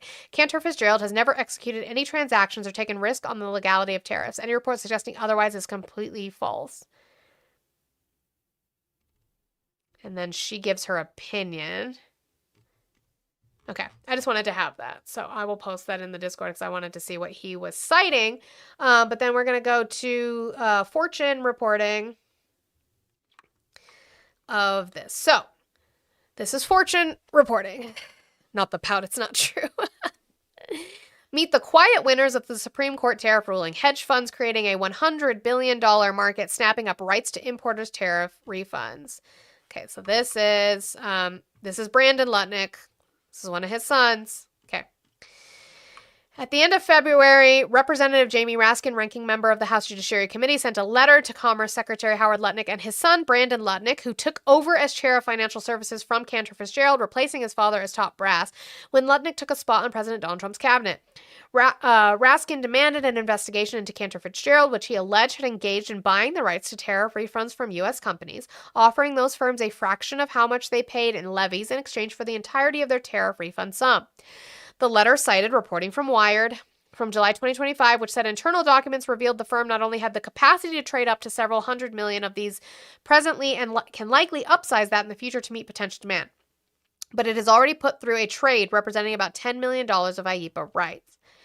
Howard Lutnick was an early champion of tariffs who advocated for the levies to replace some income taxes. As a result of the Lutnick's close ties with both the Trump administration and Cantor Fitzgerald, the bank could have access to non-public information that would have informed a decision to trade tariff refunds, Raskin claimed. Again, Raskin was claiming this. So Raskin said that potential conflict of interest raises some troubling questions of federal ethics and insider trading. Was the Lutnick family's cornering of the market in this doomed endeavor a mere coincidence or something more orchestrated? Cantor Fitzgerald denied taking part in any trades on the tariff refund secondary market. They've never executed any transactions or taken any positions on tariff refund claims. We read that. Saying that they never executed it. So I'm trying to find... While the likelihood of up to $180 billion in tariff revenue on the table to be refunded to U.S. firms and consumers who have been shown to have paid for the majority of the import taxes, investment firms, so it was in other countries, just to be clear. Not other countries. Investment firms, hedge funds, and liquidation specialists are salivating at the opportunity to make millions from the mere potential of these refunds happening. Speculative markets are gambling, right? David Warwick, Executive Vice President of Supply Chain Risk Management from Overhaul, told Fortune. They basically look at it and say, is it going to be red or black? And they obviously saw an opportunity whereby if this goes the way we think it might go, the money that we could make is tremendous. So again, it is, I will say, it's an accusation. Now, he can't say it's not true because it was an accusation, but it should be investigated. I think that that's where the problem is. Is that, again, and we've talked about this, is these people, Howard Lutnick is in a position that could make his son money. Donald Trump is in a position that is making his sons money, right? They are making money off of crypto and doing rug pull schemes and specifically devaluing the dollar on purpose so that they can make money. And his sons are also making money with government contracts for drones. That is a problem. I think we should all see that as a problem because they effectuate, Donald Trump, Howard Lutnick, Scott Bessent, they all effectuate decisions that enrich their children, enriching themselves. That's a problem. At least it should be. But anyway, last bit on Lutnick that I have today is this interaction with Representative Rosa DeLauro. Talking about manufacturing jobs. The big thing with the tariffs was that it was going to bring back manufacturing. We have not seen that. All we've seen is actually layoffs in manufacturing. We're not seeing an increase. Administration, but you all have been here for well over a year, and we now need to measure your performance against standards that you set. There is a decline in manufacturing jobs that we've seen in the first year. So let me ask you what your response to that is in the decline of manufacturing jobs. The tariff and trade policy of President Trump and this administration is to bring manufacturing back to America. But as Representative Ming points out, when we were up in Micron, we broke ground on a $100 billion plant that's going to have 40,000 construction jobs. TSMC in Arizona, again, 40,000 construction jobs. I broke ground in Ohio. Was this because of anything Donald Trump did, or is this still infrastructure and American Rescue Plan? That would be my question. So actually, what I'm going to do is I'm going to go back, even if I don't get to it today. We might, though. I'm going to write it down. Plant that's going to have 40,000. As Representative Ming points out, when we were up in Micron, we broke ground on a $100 billion plant that's going to have 40,000 construction jobs. TSMC in Arizona, again, 40,000 construction jobs. I broke ground in Ohio, 25,000 construction jobs. So the manufacturing is going to start in 2 or 3 years when these factories come online, but construction, bringing this back, 400 billion in pharmaceuticals, 200 billion in autos. These are huge historic numbers. No, that's not happening. Mr. Secretary, Except that there's been layoffs in the auto industry. What the fuck is he talking about? because I know, but you can't even tell us how many jobs we've lost. So I don't know about what we're seeing in the future. But you just. Well, the BLS can. Good for us, DeLauro, is that the BLS can, and that we know that he's lost over 1 million jobs last year. We lost because he only made about 181,000, but with his firings and the lack of job creation that we have, it was 1 million jobs that were lost. So yeah, I wanted to see. That's why I was looking at. Let's see.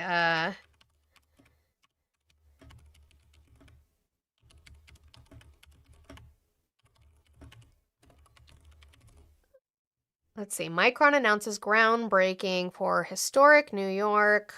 Let's see. It's bringing the mega fab. Go away, cookies. They announced that in January 2026 it will officially break ground on its mega fab in Onondaga County, New York. I apologize. That's a word. Following that's that indigenous Spanish word that D'Lo thinks that I'm talking about. Construction site marking the largest private investment in New York State history. They're breaking ground, but that would have been in the works way before that.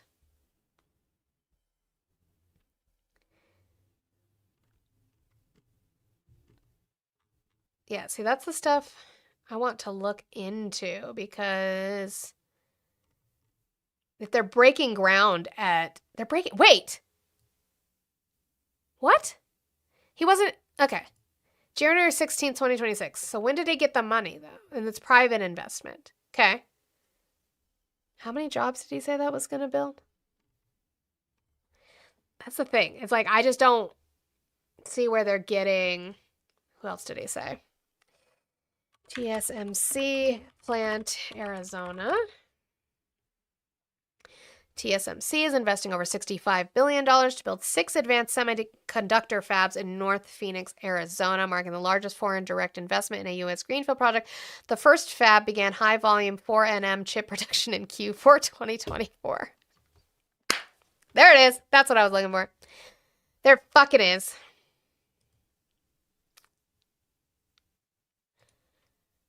Chips and Science Act, baby. High volume production of N4 process technology started in Q4.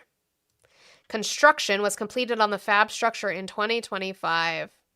That's the Chips and Science Act, baby. W Congress, W Biden for the bipartisanly passed Chips and Science Act. That's not Trump. Stop giving him, give him credit where it's due. Don't give him the fucking credit of shit he didn't do. Thank you, Biden. Jesus Christ. That's why you write it down. That's why you look it up.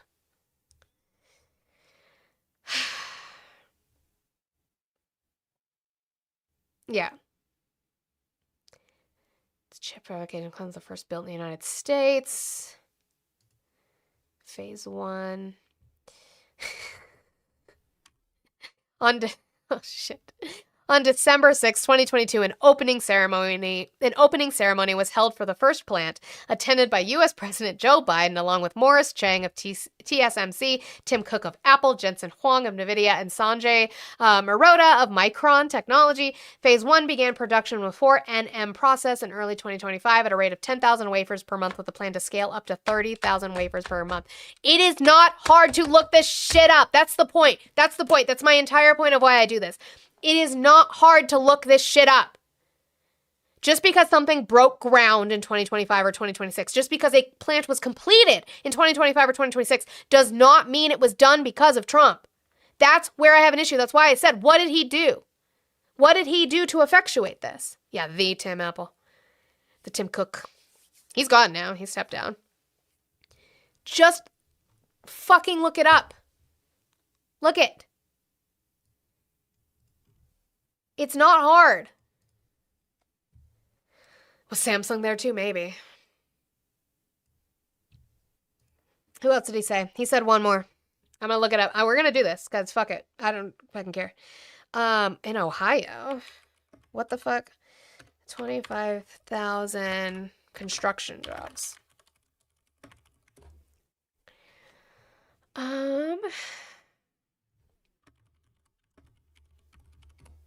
He didn't name it, so that's going to be a hard one to find. It's highlighted major industrial projects in Ohio. Well, yeah, but that's X. Okay, Lutnick cited a major project in Portsmouth, Ohio, involving a $105 billion investment to build a new fabrication plant fab on the site of former energy infrastructure. Okay, so that's what I want to find then. Where is that? The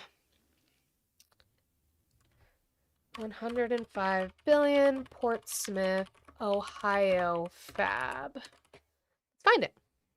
What did you do now? I don't know. What'd you do? A data center? Is that what we're looking at? Portsmouth site. Pikes plant. No, that's a different facility. That's a gas generation. He didn't cite anything specific in this one, so it's hard to look up.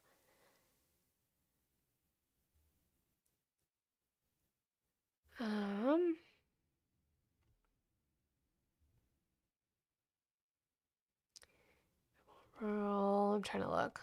I might not be able to find that one because he didn't say the name of it. But that's okay. Again, what it's sounding like. Chips and Science Act. Chips and Science Act, sorry. The world's largest AI data center. Oh, that's great. We love that. Data center. All right. Woo! There's Lutnick. There he is right there. There's that piece of shit.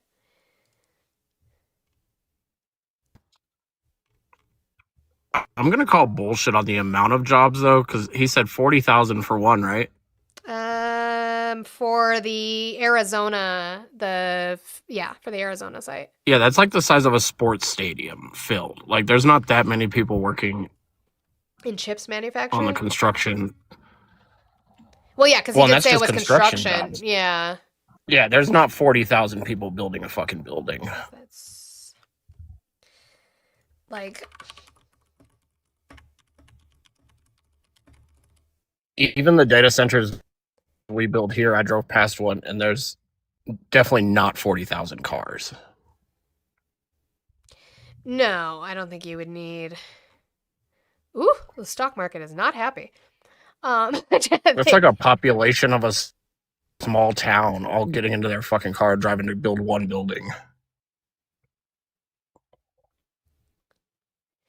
Yeah, so this one, I think that's what they're talking about, is the data center. So SoftBank's Ohio AI data center and Power Deal Reshape investment. So SoftBank Group has committed to a massive data center build out in Ohio tied to AI computing needs. The project is paired with a large natural gas power facility developed with U.S. agencies and local utilities. Tokyo officials have significantly reduced fees in the related U.S.-Japan power infrastructure arrangement. Because, again, make America great again, except that this company is a subsidiary of a Japanese company. No, Ohio Fry. There you are. SoftBank is moving ahead with the plan despite the fee cut, expanding its role in energy and public-private partnership. Moving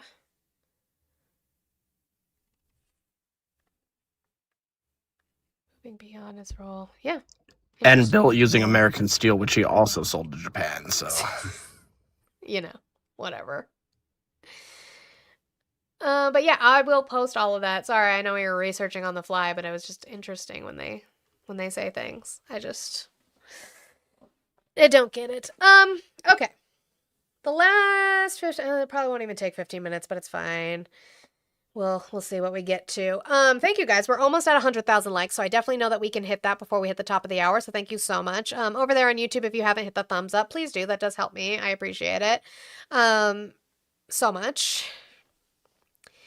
AK, you do realize that I don't actually put you guys. The only time that I put you in timeout on YouTube is if I catch the slur before my mods catch it. I actually am not the one who see? It wasn't me. My hands are right here. My mods are tyrants. I don't know what to tell you about that. Speaking of tyrants, you guys want to tell me how Donald Trump is not an authoritarian / I like what Blue said, an emperor who wants to put his fucking face on everything? Do you guys want to talk about that? His face and his name on everything? You guys want to talk about that? I was looking because you could get like a discounted National Parks Pass. His fucking face is on the National Parks Pass. Do you mean this one? Yep, that's the one. By chance? So yeah, U.S. to issue commemorative passports with Trump's picture for America's 250th birthday. So you try to make a homosexual insult to hide your own frustration. What? Baby, I am a gay. What are we talking about? When did I make a homosexual insult? I'm mostly heterosexual according to that test. Mostly. You were like a 2 on the Kinsey scale. I wouldn't, What are we talking about? I don't think I showed you my result. On the Kinsey scale? No, and I haven't taken the Kinsey scale. I have to take the Kinsey one later. Anybody want to take a guess what number I got? Did you get exactly in the middle? Did you get 3? Wait, See, that one was that the short one though? No, take the longer one, Olive. That's crazy for a band to tell me to take the longer one. When I give out carrots to the neighbors, I ask them if they prefer length or girth.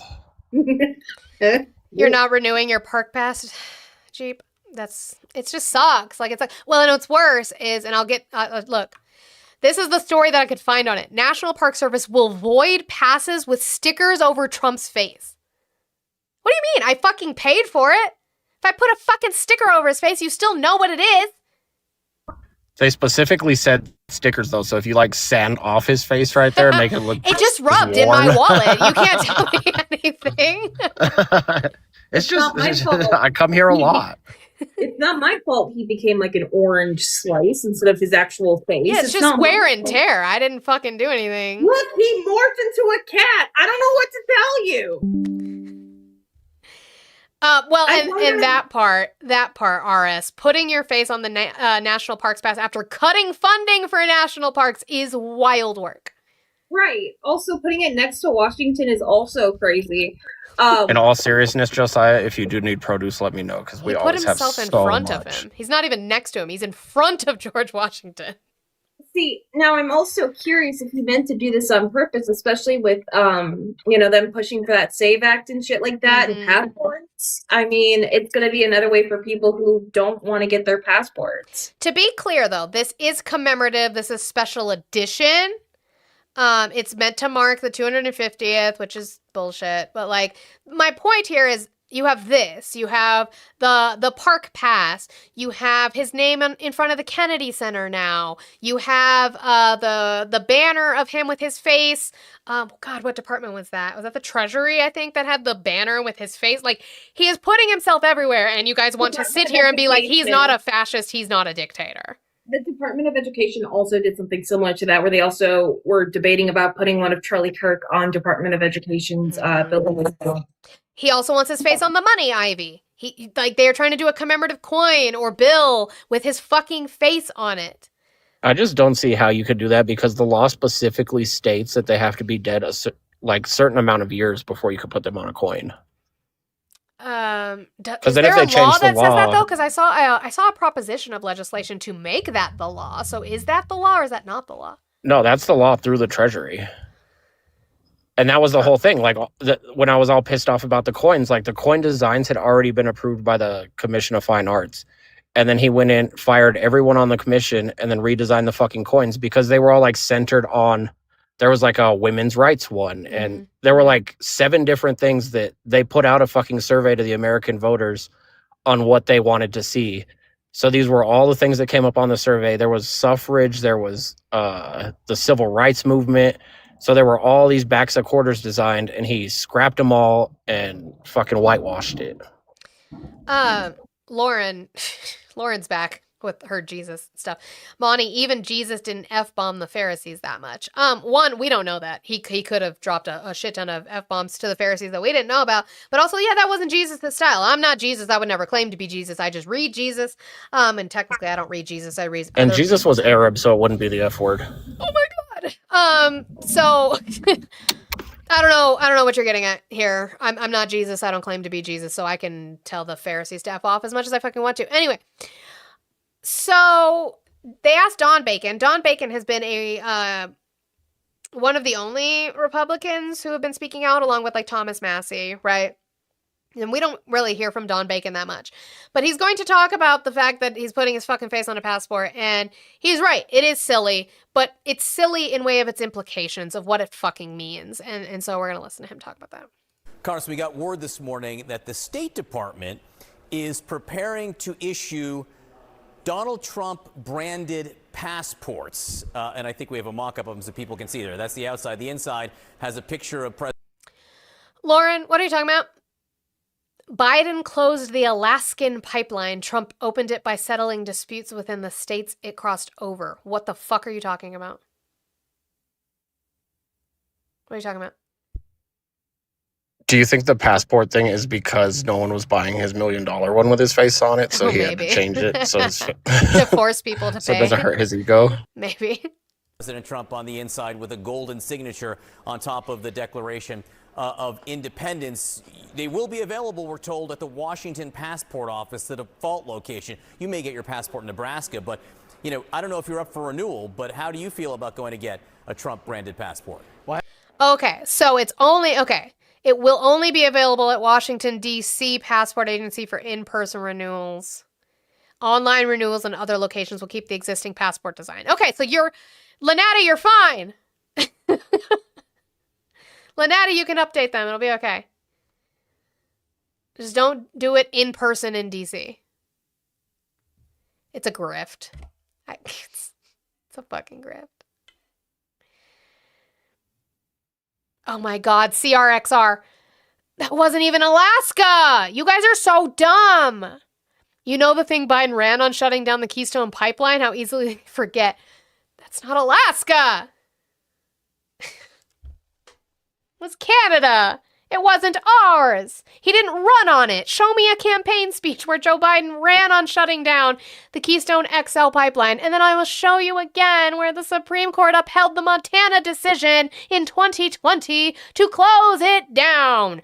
Oh my God, how quickly you guys forget. Right? That's what you said? You guys are so fucking dumb. It's painful. It's fucking painful. Okay, anyway. Have to renew in about a year. I think it's a little silly. We laughed at Russia when they had pictures of Lenin and Stalin everywhere. You go to China, they had pictures of Mao everywhere. You go to North Korea, pictures of Kim Il-sung, Kim Jong-il, Kim Jong-un.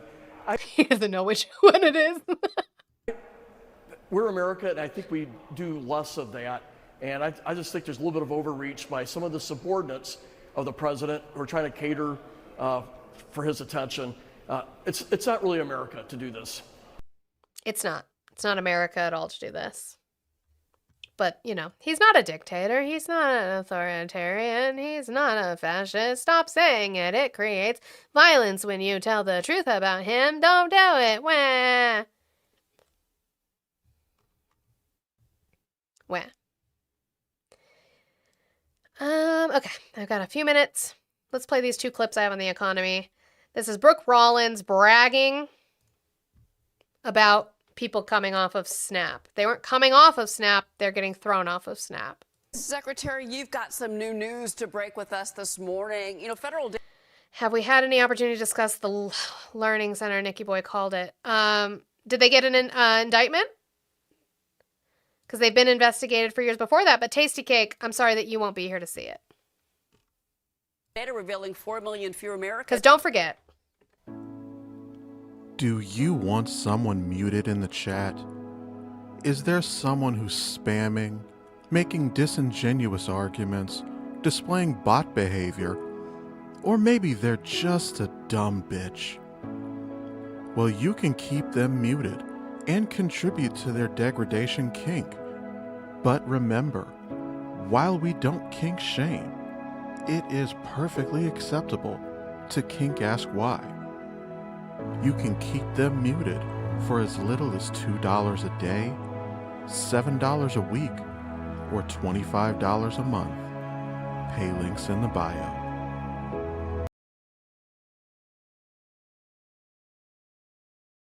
Okay, so there's that. Jeff, thank you for the $4.99 super chat. You said, sorry about before. I still support you, though. I know you do. I know. I just get frustrated with you when you say things that we've talked about over and over and over. With proof that we've talked about over and over and over. It gets frustrating. So apparently there's reporting that the FBI and the Department of Homeland Security investigators are executing 22 court-approved search warrants in the Twin Cities related to fraud. Here, I'll pull it up because, you know, always. The only places I can find it, so I did the local Fox, because I can only find it on, like, Fox News or New York Post, and I don't like those, so I'd rather do local Fox. Fox News' Bill Mulligan reports that the warrants have been executed mostly at Somali-owned businesses. Mulligan reports that the misspelled Quality Learning Center, which rose to infamy after YouTuber Nick Shirley's video exposing alleged fraud. He didn't expose shit. In the Twin Cities is one of the spots that was raided on Tuesday. The daycare reportedly closed for business in early January, not long after the video came out, which is true. They were getting harassed so much that they had closed down.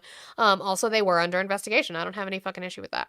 I have never, and I have said this over and over and over, I have no issue with investigation. I have no issue with convictions. We saw this with, again, ringleader Amy Bach in regards to food funds that they were given for, it was like Feeding America or Feeding Across America or whatever.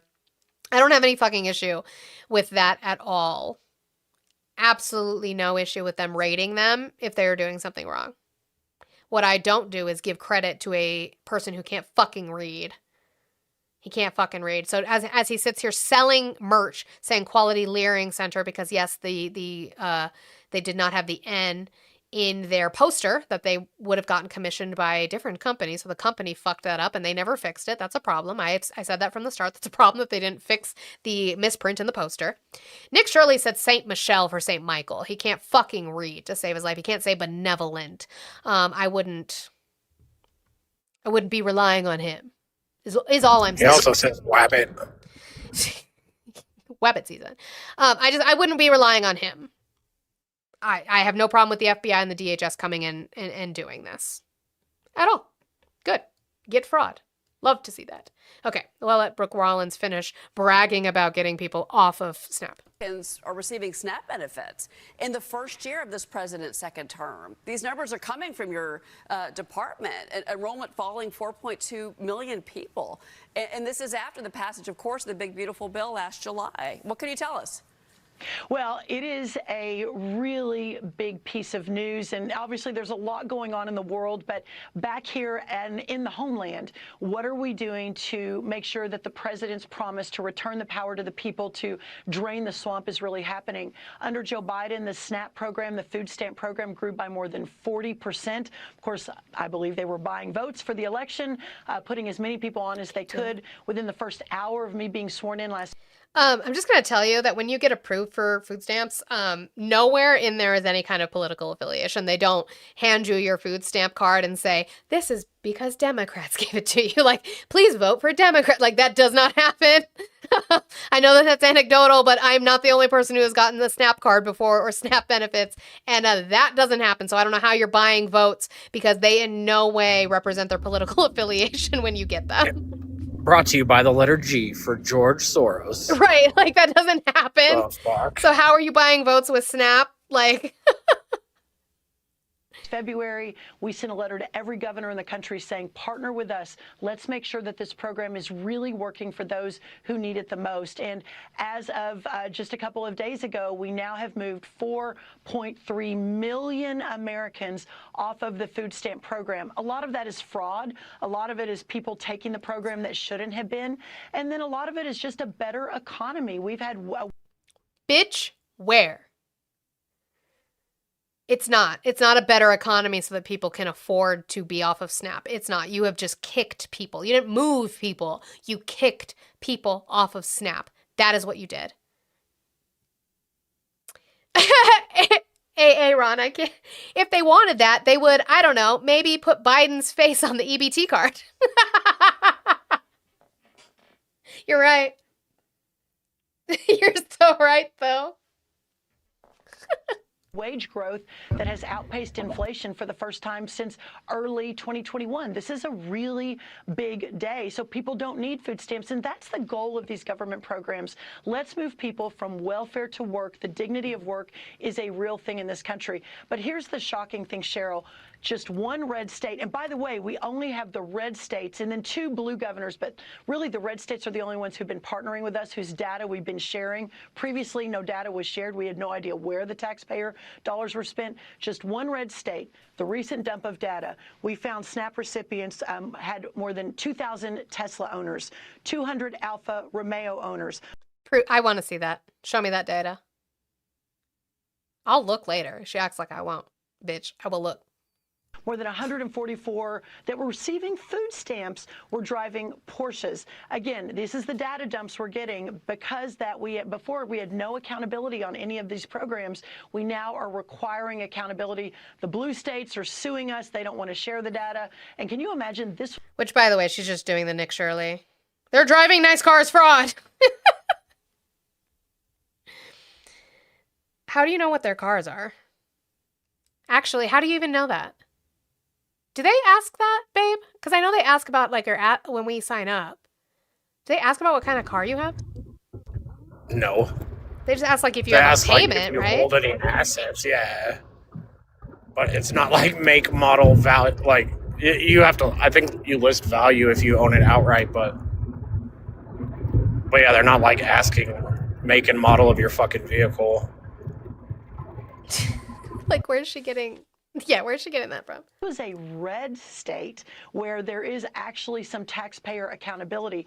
Imagine what's happening in the blue states if that's happening in the red states. Secretary, those examples you're giving are egregious, and that is what makes Americans so angry about fraud and It's abuse. shocking. That is shocking to me, and not much shocks me anymore. Before you go, though, I do... Objection. Source. Objection? Brooke Rollins is full of shit. But it's okay, because they have a plan for you. And this is my last video. I'll show you. Well, I might have one more just to end on funny, because it makes me laugh. But this one is Senator Husted. I've shown you Senator Husted before. Senator Husted is the one who said that people who get welfare, specifically people who get SNAP, is one of my favorite videos. He said people who get SNAP don't know how to manage money. As if the SNAP is not given to you in US dollars, so that you have to manage for the month. Didn't know that those of us who get SNAP or used to get SNAP don't know how to manage money, even though it's given to you in money. Objection, judge, is not that deep. You tripping. So John Husted continues on his attack on the poor, but it's fine because he now has a solution for you. Work more. As we have demographic challenges, as we have a lower birth rates, an aging workforce, less immigration, we're going to need people to do more work. As we have, we're going to need more people to work. Do more work. I feel like they'd be more likely to put Biden on the EBT card because They'd be like sleepy Joes, and these sleepy people don't get up and get. Oh my God. Not the nom coming hardcore. I need everyone to pick a number between one. Everyone either pick a 1 or 2. 2. Okay. I need 1 or 2. Everyone 1 or 2 in the chat. Damn it, babe, come back. I have a message for you from a concerned citizen. 2. 1.5 doesn't count, Eric. 1.5 is crazy. No, I need it. It's serious. 1 or 2, guys. 2. 11 DC. 2. They follow directions so well. I know. Okay. I'm going with 2. I hate all of you. Was that what we win? No. Oh, okay. You'll see. Okay, go ahead and drop. Okay. Wait. Yeah, absolutely not talking to Dun Dun. But babe, if you're still in the chat since you didn't come, I just want you to know that a concerned citizen said, "Hey, Monty's husband, how long until she leaves you and divorces you, leaving you with nothing? Leaving you with nothing. Get out now. You better go." 15 years and 2 kids later, but here we go. All right, so before we go rate Olive, though, I am going to play this. This was the king in front of Congress. I don't know. I guess I'm leaving you. I didn't know. And I don't have to divorce you. I could just leave. It's worse. Concerned citizen, it's even worse because we're not legally married. I could just leave. Woo-hoo-hoo! W, misandry, W, women. Anyway, this was the king in front of Congress, and it's just funny to me that you have a monarch advocating for checks and balances, because it's funny to me that's happening. Roots go even further back in history. The U.S. Supreme Court Historical Society has calculated that Magna Carta is cited in at least 160 Supreme Court cases since 1789, not least as the foundation of the principle that executive power is subject to checks and balances.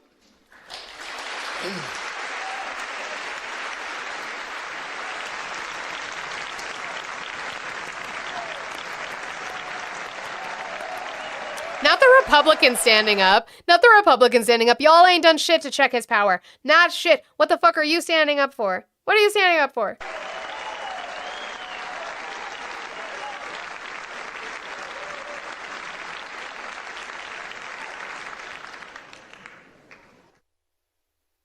And then I'm sure he's going to speak for a couple more seconds, but that's not anything we need to see. All right.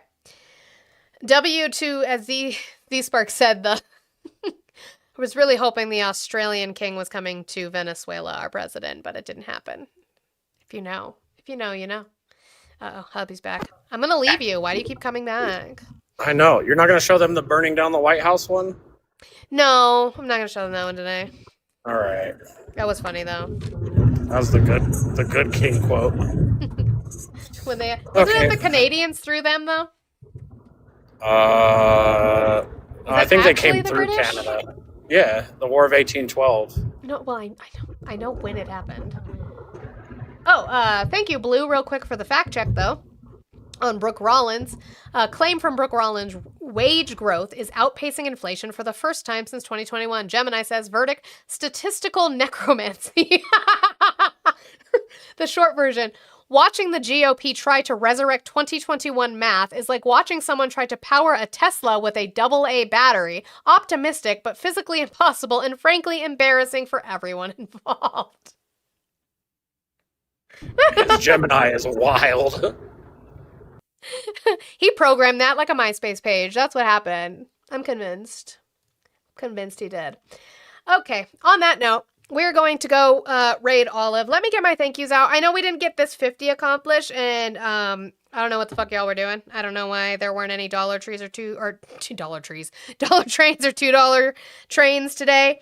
But whatever. But thank you to earlier. Thank you, big W's to Mia from earlier this morning. Thank you. You said it was your investment into boosting women creators, and I appreciate you. And I'm going to sit in that goddamn space, and I'm going to bully our fucking chat to stay in there and make sure that the conversations are being boosted, the ones that you are having and the ones you want to have, because it is important. I was hoping she was going live after this because I screenshotted the viewers And I was going to put them on a Reddit list if they didn't show up. Let's do it.